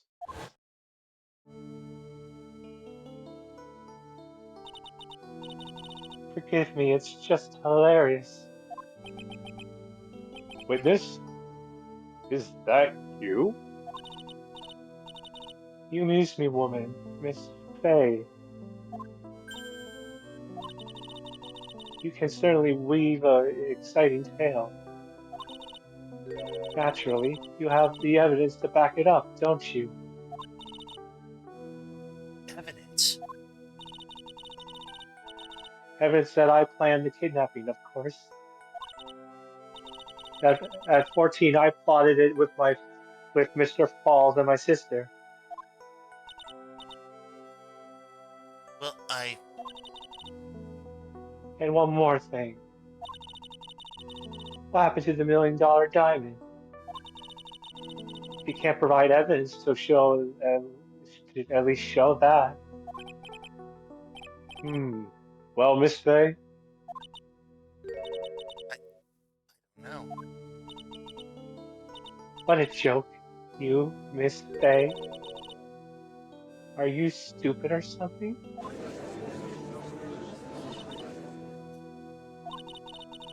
How can I prove a fake kidnapping that happened 5 years ago? I don't even have decisive proof of Valerie Hawthorne's murder. No, but you do have someone who can help you on that. Well, it seems that we've come to the end. To be honest, the witness's behavior does raise certain suspicions. However, I am forced to reject the assertions made by the defense. Of course you are. Is it? Is it really over? Girl's made a fool of me and there's nothing I can do about it. Without evidence, the trial is over? Who decided that? Mr. Armando. Come on now, kitten. Haven't you figured it out that you can make your own rules? For example, even if there's no evidence, there's still testimony. Testimony? On the day in question, Dahlia Hawthorne murdered her sister, Valerie Hawthorne. She hid the body in the trunk of Mr. Fall's stolen car and went to meet with him, disguised as her sister, Valerie Hawthorne. That's what you think, right? Yes, that's right. In that case, there's only one answer, right? There's only one person left who can testify about Valerie Hawthorne's murder. Since there's no proof, there's only one thing left to do. Who is the one person who could testify to that demon woman's crimes? That would be Yeah. Yep. our defendant. Your Honor, the defense wishes to call a new witness. A new witness? Yes, we would like to hear the testimony of Terry Falls. The defendant? There's only one person that can shed any further light on this situation. Only one person who knows what Dahlia's role in the kidnapping was. Only one person that can say whether the person in this photo is Valerie Hawthorne, or whether it was in fact her younger sister Dahlia disguised as her. Only one person who can solve this riddle once and for all. And that person is Terry Falls. Well, Mr. Edgeworth, what is your take on this?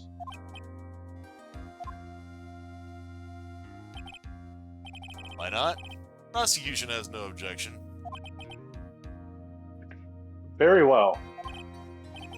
Bailiff, bring in the defendant to the witness stand. This is my last chance, Mr. Falls. My last chance to establish Dahlia's guilt. You're all I have left.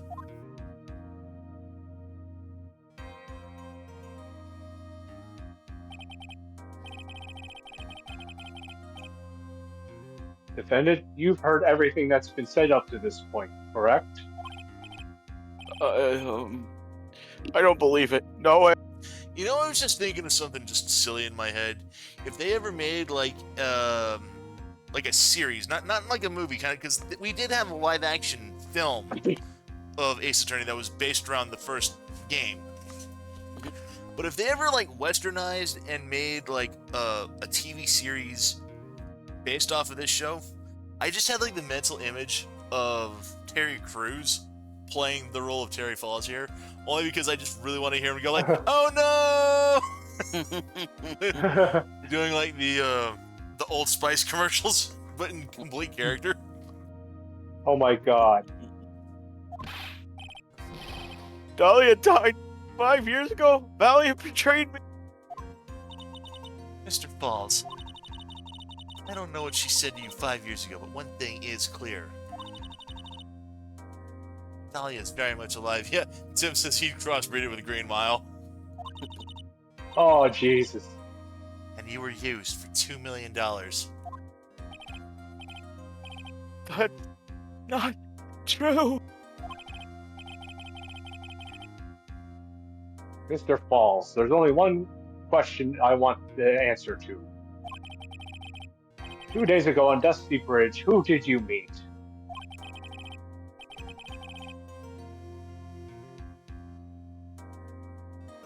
Let's do you, Dean. Was it Valerie Hawthorne or was it Dahlia Hawthorne? Dahlia. Dahlia. Did you betray me? 5 years ago, she promised. She promised. Never ever betray each other. Terry. Dahlia. It's true. You are alive. You don't trust me anymore? That makes me sad. Tell the truth. The real truth. I believe in you. I shouldn't need to say it. You should already know. But there's one thing that I will say. My life is in your hands right now, Terry. Dahlia. I will allow Mr. Falls to testify once and once only. Well then, Mr. Falls, yours will be the final testimony in this trial. Take care, EJ. Player Joy. Bye, Joy. Witness? Ah! Eek, I'm sorry, I apologize. Uh, uh, uh, water. Please, water. Hmm? Can't talk. Need water. Oh well, guess it'll have to be my coffee instead. At least it'll match the way he's probably feeling right now. Darker and bitterer than hell itself. Uh,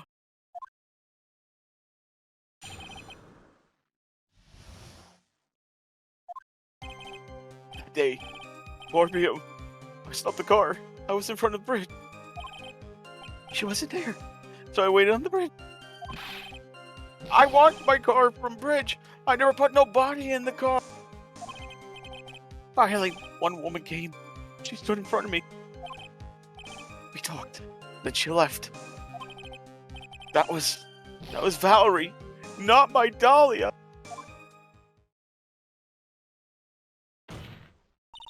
Mr. Falls, you're covering for her. You think she would do the same for you? That's enough, Miss Fay.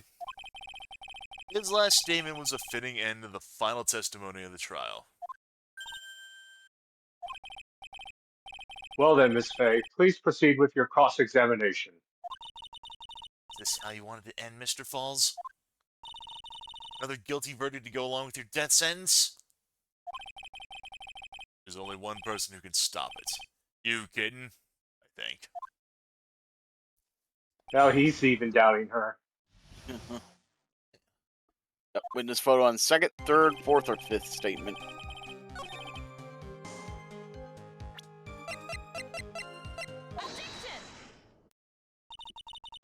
So when you got to the bridge, no one had arrived, huh? So you waited on the bridge. You're certain of that? Yeah, I'm sure. You're sure, huh? Well then I'm sure too, Mr. Falls. I'm sure that you're lying. What? What?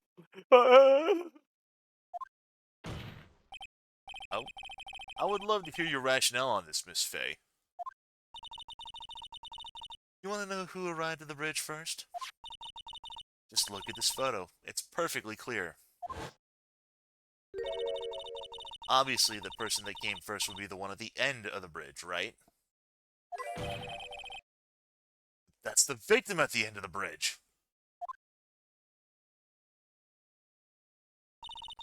Precisely my point. In other words, Mr. Falls, you must have arrived at the bridge after she did. Oh. He's not looking too. It's not sounding too good. Mr. Falls, please don't get so worked up. We just want the truth.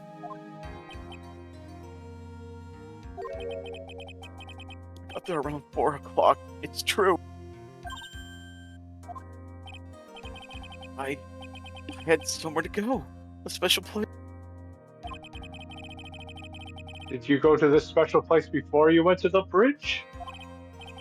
Yeah. It's an old temple about 15 minutes from the bridge. The Force Temple. 5 years ago, me and Dahlia, we promised each other. We swore we wouldn't betray each other. She brought a memento to represent our love. Oh boy. A memento. Oh. Uh-oh. 5 years ago, I hid it under the base of the tree there. Oh crap. Oh, It's God. Memory for me. This is it. This is what I want to get. This little bottle on a necklace is your memento? Quite charming. I would have made an Ocarina of Time joke. Wait a minute, if it was the Forest Temple, I thought your memento would have been the Forest Medallion from Saria. Oh yeah. It's quite charming. It looks empty. Your Honor, you heard what my client said. He arrived at the scene at 4 o'clock. Then he left his car unattended and walked away. He was gone for approximately 30 minutes. That much time. Dahlia Hawthorne could have easily hidden the body in the trunk of his car. No! Indeed, there certainly was enough time for it. I I've still got a chance. Mr. Falls, there's no mistaking it.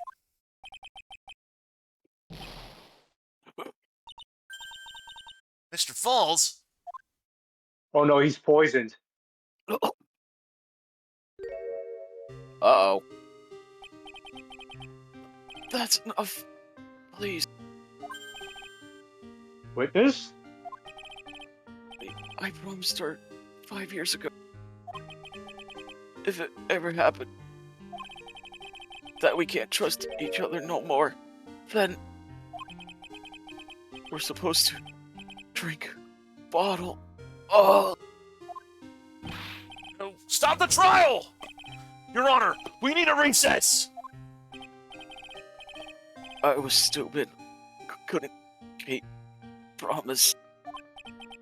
So I didn't. I drank this. No, we're so close. Just a little more. I was gonna prove your innocence. No, don't want that. Don't trust self. Maybe kill again. Kill sweet Dahlia again. Mr. Falls! Mr. Armando. Thanks for the coffee. Mr. Falls!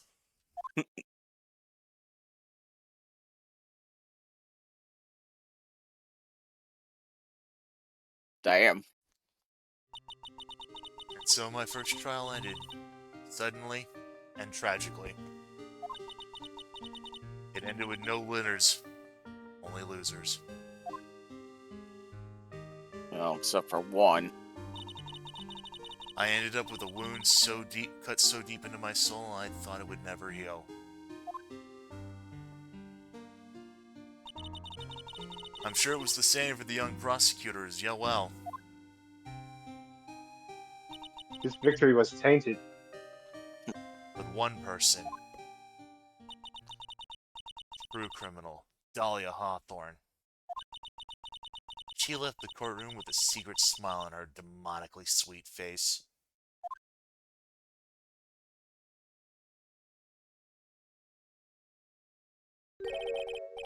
Unforgivable, that witch. Mr. Armando. We were so close to the truth. It was right there in front of us. We're just a little too soft, kitten. It's my fault. It's all my fault Mr. Falls killed himself.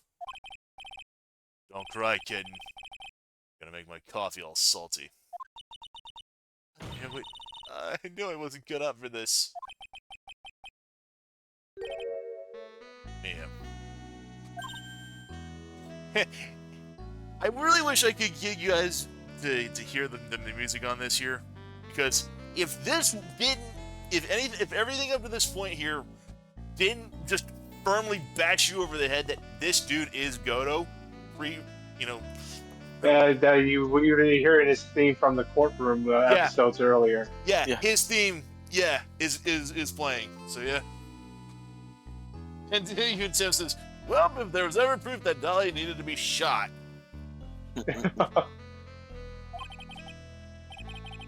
Don't you get it? Can't cry yet. Damn. The only time a lawyer can cry is it's all over. Mr. Armando. I mean, she did get her locked up after saving Phoenix, at least. Because she knew her playbook by then. I believe this might be Phoenix? Oh. No matter how tough the case, no matter how bitter the memories,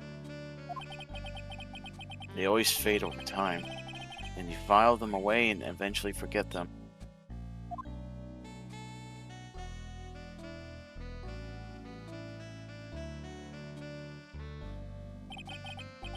One year later, in this very same courthouse,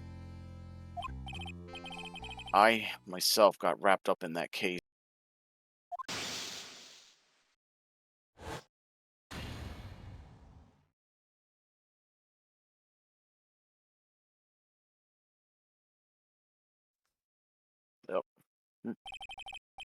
Only after that did Dahlia Hawthorne get put on trial for a crime.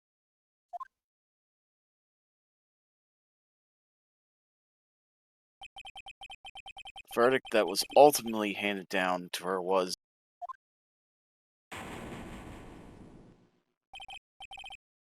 guilty, of course. Naturally, when the verdict was read, she had a perfect angelic smile on her face.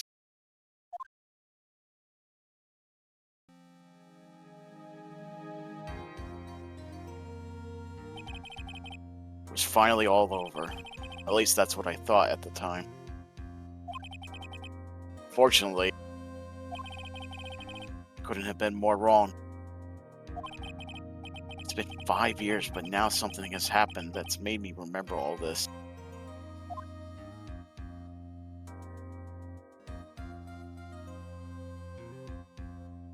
About beginnings, the end. Do we want to go through a little bit of chapter 5 since we got We only 10 got minutes? about 10 minutes, so Or do we want to just call it here? We better just call it here. yeah, I'm thinking it's just probably best to call it here myself. All right, and then we'll start this chapter next time. Now, this chapter's supposed to be really long. Yes, and Yes. that's partly why the It'll reason. probably take 1 or 2 nights. It's partly why I was so confident that we was going to be able to get through episode 4 tonight, because I knew that episode 4, by contrast, was a shorter one. Mhm. But I will have to say that this was actually I do like this one for what it is, because it is vital to the backstory. It provides some necessary context for Yes. events that happen in this case, this upcoming one. And in fact, this is, I guess you could say this is a bit of a sort of an interval case, because even though this took place in the past, Yeah. you mentioned before that it looked like Phoenix was in a hospital room. Yeah. It's because he was. All right. And yeah. And Tim says the story ends up being Faye Women Rescue Phoenix. Yeah. Oh, so the poison from the bottle did activate in his stomach. Yeah, for Terry Falls, yes. Yeah. Yeah, No, I meant I think you meant Phoenix, like no, because the no, so, Phoenix no, from the bottle. no. So the thing is, we'll get into this when we get into the actual fifth case, but Oh, so it happens then. Okay. so yeah, basically what happens. I'm just we'll go into this further in a later case, but something happens to Phoenix that renders him temporarily unavailable in the fifth case. All right. And while he's recovering in the hospital, he studies up on the case we just played through. So that's what I kind of mean by a bit of an integral case, because he's studying up on this while concurrently at the events of the fifth are happening when we get to All that right. point. But like I said, yeah, a bit of a spoiler on that, but yeah, we will be covering that in greater detail when we get to that. So, yeah. Oh, I don't want to close that. I don't want to go into that now. So, but yeah, that is pretty much where we're gonna go ahead and end things off here for the night. So, All right. that out. But we'll probably be doing a 2-part for this final case, probably. Yeah, I wouldn't surprise me none, because we do have quite a bit of yeah. Say we got. Let's take a look. Yeah, it looks like we got 2 parts of investigation, 2 parts of trial, 2 parts of investigation, and 3 parts of trial. So yeah, this one's gonna be a bit of a long one, but honestly, this fifth case here, this one's one of my personal favorite cases of the whole franchise. Um, this is one that I think is really gonna tie everything together. So And Tim So said, what you're saying is it'll be 3 nights instead of 2.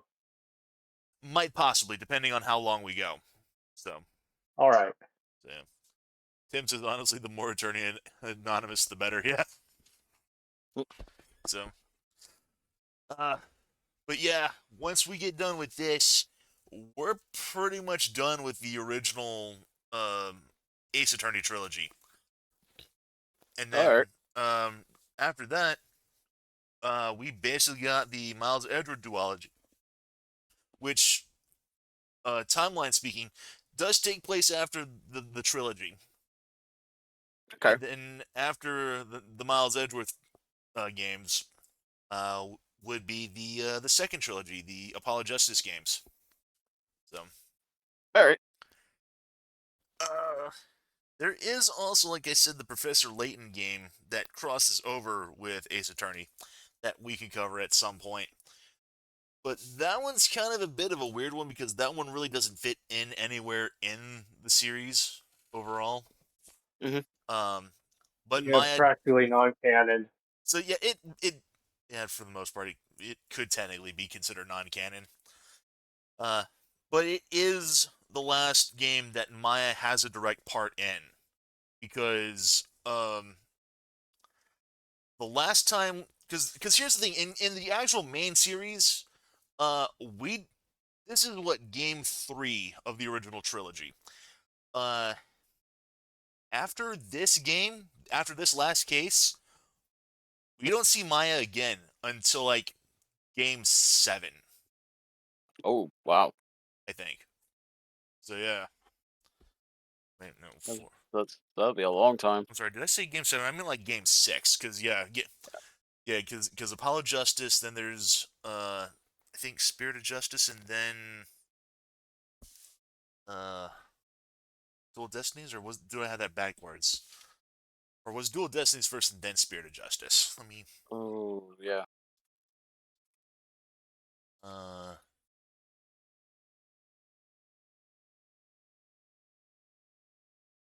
okay, Spirit of Justice was the 6th game. Okay. Yeah. Say I kind of felt a little bad for Jay that he didn't have anyone to voice for that for the Well, it was a other. nice break for him. yeah. Yeah. At least on the bright side, you should be getting your judge back in the final case. Yeah.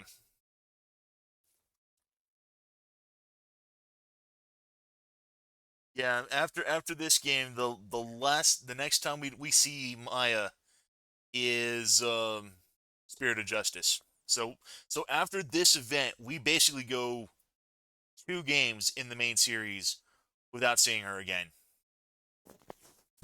All right. And then even How then about Pearls? oh, Pearl actually, I don't think we see her until think we don't see her until at least the 5th, if I'm not mistaken. I mean, we do see her again because she does show up again at the same age that Maya was. So we see her again as like a 17-year-old. Um, yeah, I don't think we see her until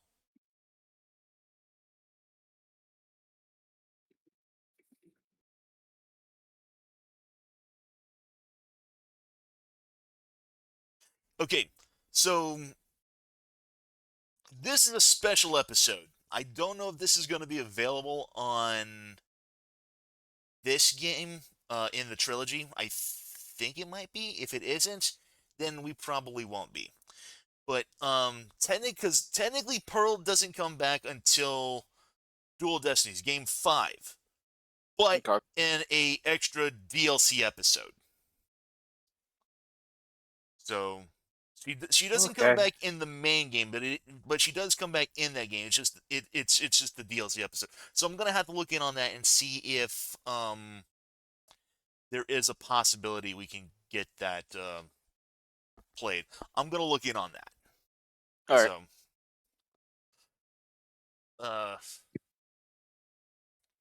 say actually I can just go ahead and look it up now. Apollo Justice Collection.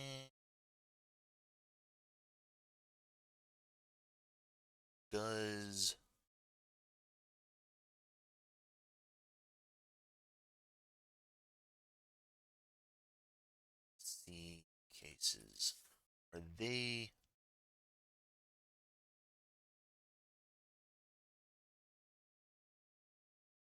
Okay, at least according to the Switch version, it says 2 of the games in the Apollo Justice trilogy have major DLC cases, which are included at no additional cost on the Switch version. Oh, that's good. The only DLC missing from the original Nice. versions is 2 small cases each from the trilogy that were originally pre-order bonuses, but they're very minor, according to what Huh. I'm seeing here. So, Damn pre-order bonus bullshit. so, um, Thinking you get a special rare case, all it is just a throwaway case to hook you into pre-ordering. yeah, yeah. It seems to be real hard without my, yeah, uh, Maybe yeah. unless they put another pretty woman in there. Well, we will be getting Emma Sky back. So, I mean, she's no Maya Fey, but Emma Sky does come back in the games, filling in for Gumshoe. So, Oh, okay. so yeah, Oh yeah, there's a forensics cop or forensics scientist. yeah, yeah, because as I mentioned before, this is the last game where I mean, outside of the Apollo, outside of the Miles Edgeworth games, Edgeworth Games. we're not seeing Gumshoe again either. So, All right. but yeah. But yeah, Is there confirmation somewhere that Gumshoe and Maggie got together? to my understanding, no information on that exists. I mean, it's implied, but But no concrete proof. no concrete proof. No. So Oh, that's a shame. But I guess it's more fuel for for the fanfic community. yeah.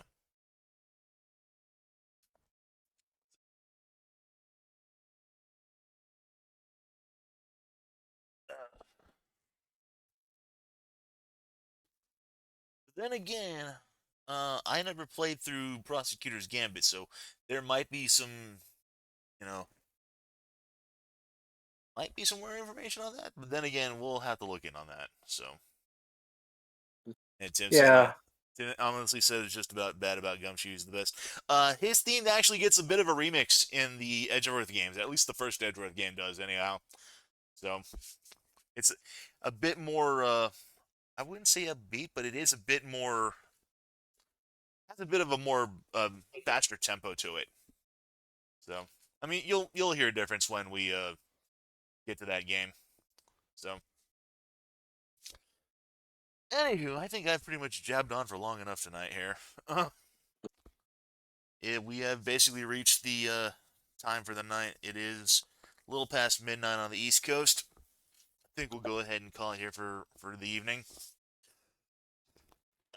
This upcoming week would be the 24th, of Wednesday. I don't really have any.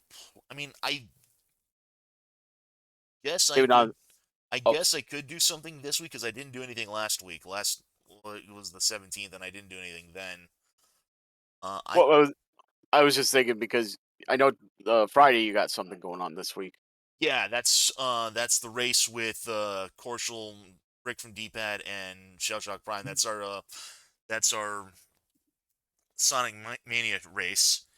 And then Yeah. Yeah. provided how quick we end, we might just pivot into Mario Party Jamboree on that afterwards. But no confirmation on that too. So I do know that we're at least going to be doing the Mania race. That's going to be fun. I think he is going to do Jamboree because I looked at his announcement. He's got Mania and then Jamboree after. All right, that's yeah. I wouldn't mind doing that because that sounds like that'd be a heck of a thing to do. Yeah, because Is Shell Shock going to do the board games or the extra modes like Battle Bowser and Koopathon? To my understanding, I believe we're just going to keep it to the main mode. I don't. But then again, I'm not. let's Okay, I only asked because in case he ever thought about doing one of those modes for his community nights. I can bring that up with him. You know, 'cause Yeah, I'm just curious if he ever did or not because I don't don't tune in for his Jamboree playthroughs. Well, I know he's got the Switch 2 version, so he may want to just do something like that. Yeah. And Ben's the only one that's got that version. True. So. Yeah. But anyway, That's true. He would want to show off the motion control games. Well, the thing is, I don't really have a. I mean, I could do some of the motion control stuff myself here because I do have a little bit of arm room, but not much. Well, Not much. it'll be dependent on what he wants to do on that, because he hasn't really said what exactly he's doing on Jamboree. Yeah. I know for Mario Party Madness, we did do Koopathon And then the shopping mall one. and the shopping mall, but the reason we did Koopathon was because I wanted to say we were determining Partners or an something? order in terms of no we knew what the order was in terms of like who we were getting paired up with. Okay. I think we were just doing that in terms of like who was going to be like recording first or something like that. I don't remember exactly how that rolled out. Okay. Oh wait, no, I do remember what it was because we determined placement a bit differently. The Koopathon was basically like a handicap mode in terms of like additional bonus stars and coins to give out to the rest of us at the end of everything, based off our placement. So Okay. because this was a thing between two groups of partners. So because yeah. I was gonna say, I just remember, because I remember you chose Peach for that reason, to think like, so you wouldn't get her thing to pop out, and then it turns out that's the only board that she And then it turns took. out that, yeah, they actually specifically hardwired it so that like Peach doesn't show up on that board as a Jamboree partner. Yeah, like, well, wish I'd known that ahead of time. Oof. Oh well.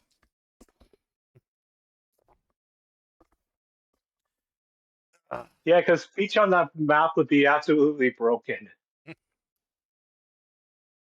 I mentioned for the flash sales, yeah. Yeah. Hell, even outside of flash sales, she's still broken.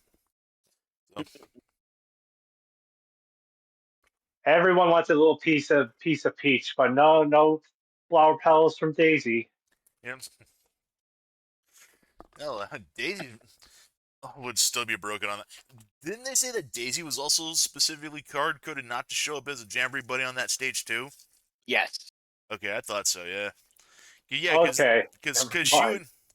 would be broken as well with the half price sales. Heck yeah. Yeah. Oh yeah. That actually makes sense too. Yep. So. Anywho. I heard about a lot about Peach, but not Daisy on that map. So But yeah, as I was saying, I don't really think I have any. I might do something this Wednesday, the upcoming the 24th. If I do, I'm not entirely certain what I'm going to be doing. I do know we got the Mania and Jamboree on Friday. More Bonanza on Saturday.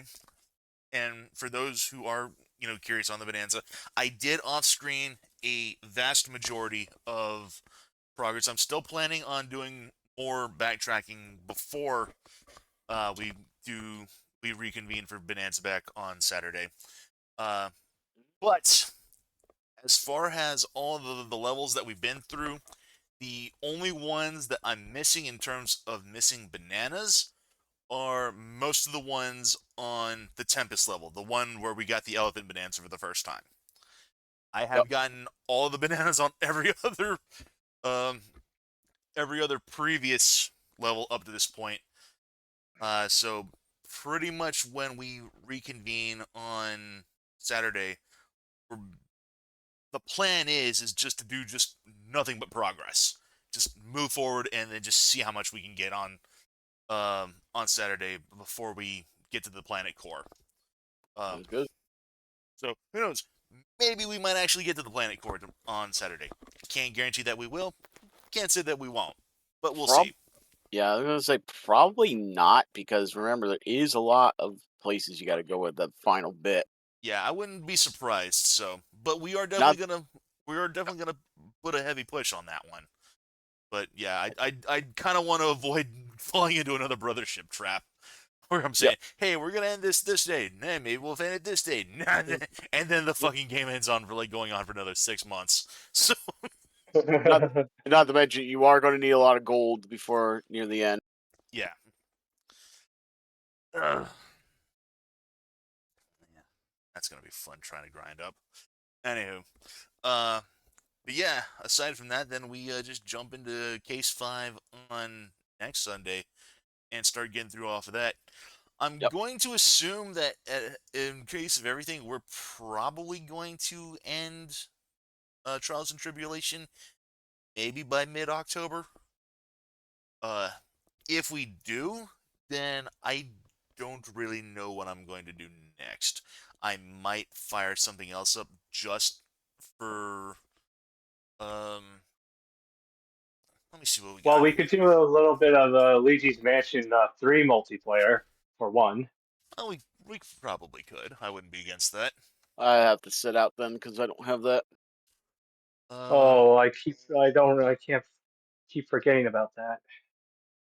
I'm just playing this. I'm just bringing this up here real fast because I We could want. also do that. We got that tabletop Halloween board game. We could always do that too because we do that That every year. usually on game nights, not during these streams. Yeah. Yeah. Just pointed it out. Yep. We also got like Left 4 Dead 2, but if you guys do want to do Legion's Management, that's fine because I could just watch. And we also got the Ghostbusters Ecto Edition. That's still always an option. Right, right. Dang. Forgot about that. I actually forgot about that. That we have, yeah, all of us have the Ghostbuster game. I might be way behind you guys in terms of progress. We really haven't been playing it, not until we've been doing like the stream on game night. Yeah. Uh, okay. But yeah, Do have the collection. I had to re-download it, but that is one option. Here is something else I could jump in. for like a Halloween or anything. Oh, got two options here. We got is what else do we got? This one.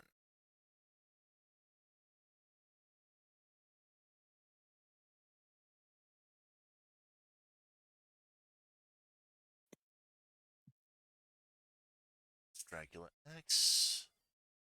Aris. I do have some of these. Okay. I've actually done it. I don't think.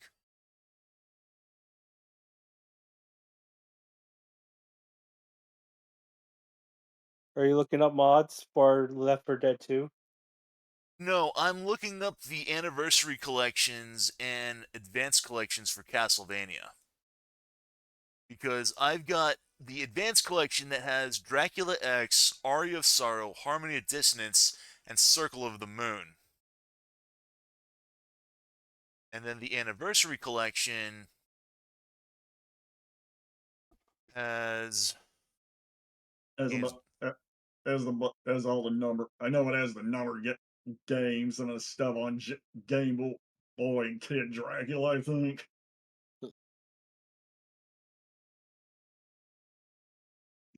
This one's got Castlevania 1, 2, 3, Super Castlevania 4, the Game Boy Castlevania Adventure, Belmont's Revenge, Bloodlines, Kid Dracula, yep, like you said, yep. Yeah, Kid Dracula here, yeah.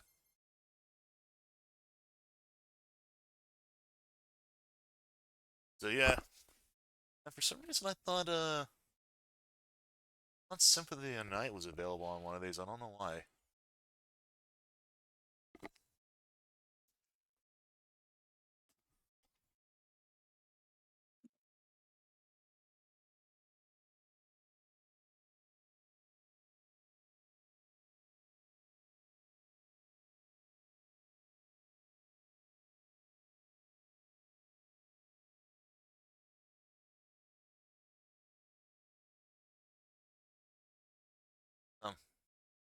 Oh, I think this is. I think Symphony of the Night.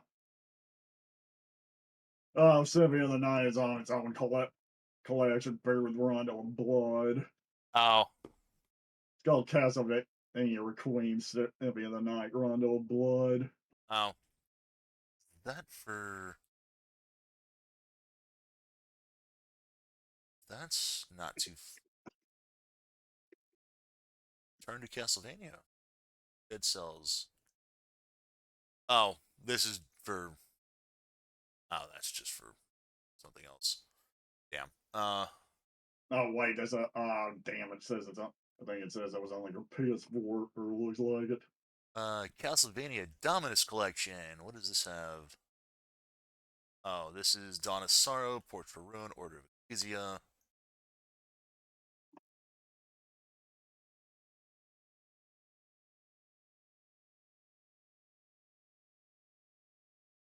Yeah, Castlevania Collections Bundle, which is the Advanced Anniversary and Dominus Collection. All of which. Motherfucker. Oh, by the way, Ben, this is interesting. I was just looking up on the last case. What's up? The first part of the trial, DM's going to be the judge, Oh, okay. and then the second part goes to J. Okay. Yep. We're actually going to have two judges on this case. Two of the different judges. Neat. Yep. Huh. So you guys are both going to be voicing judges on this final one.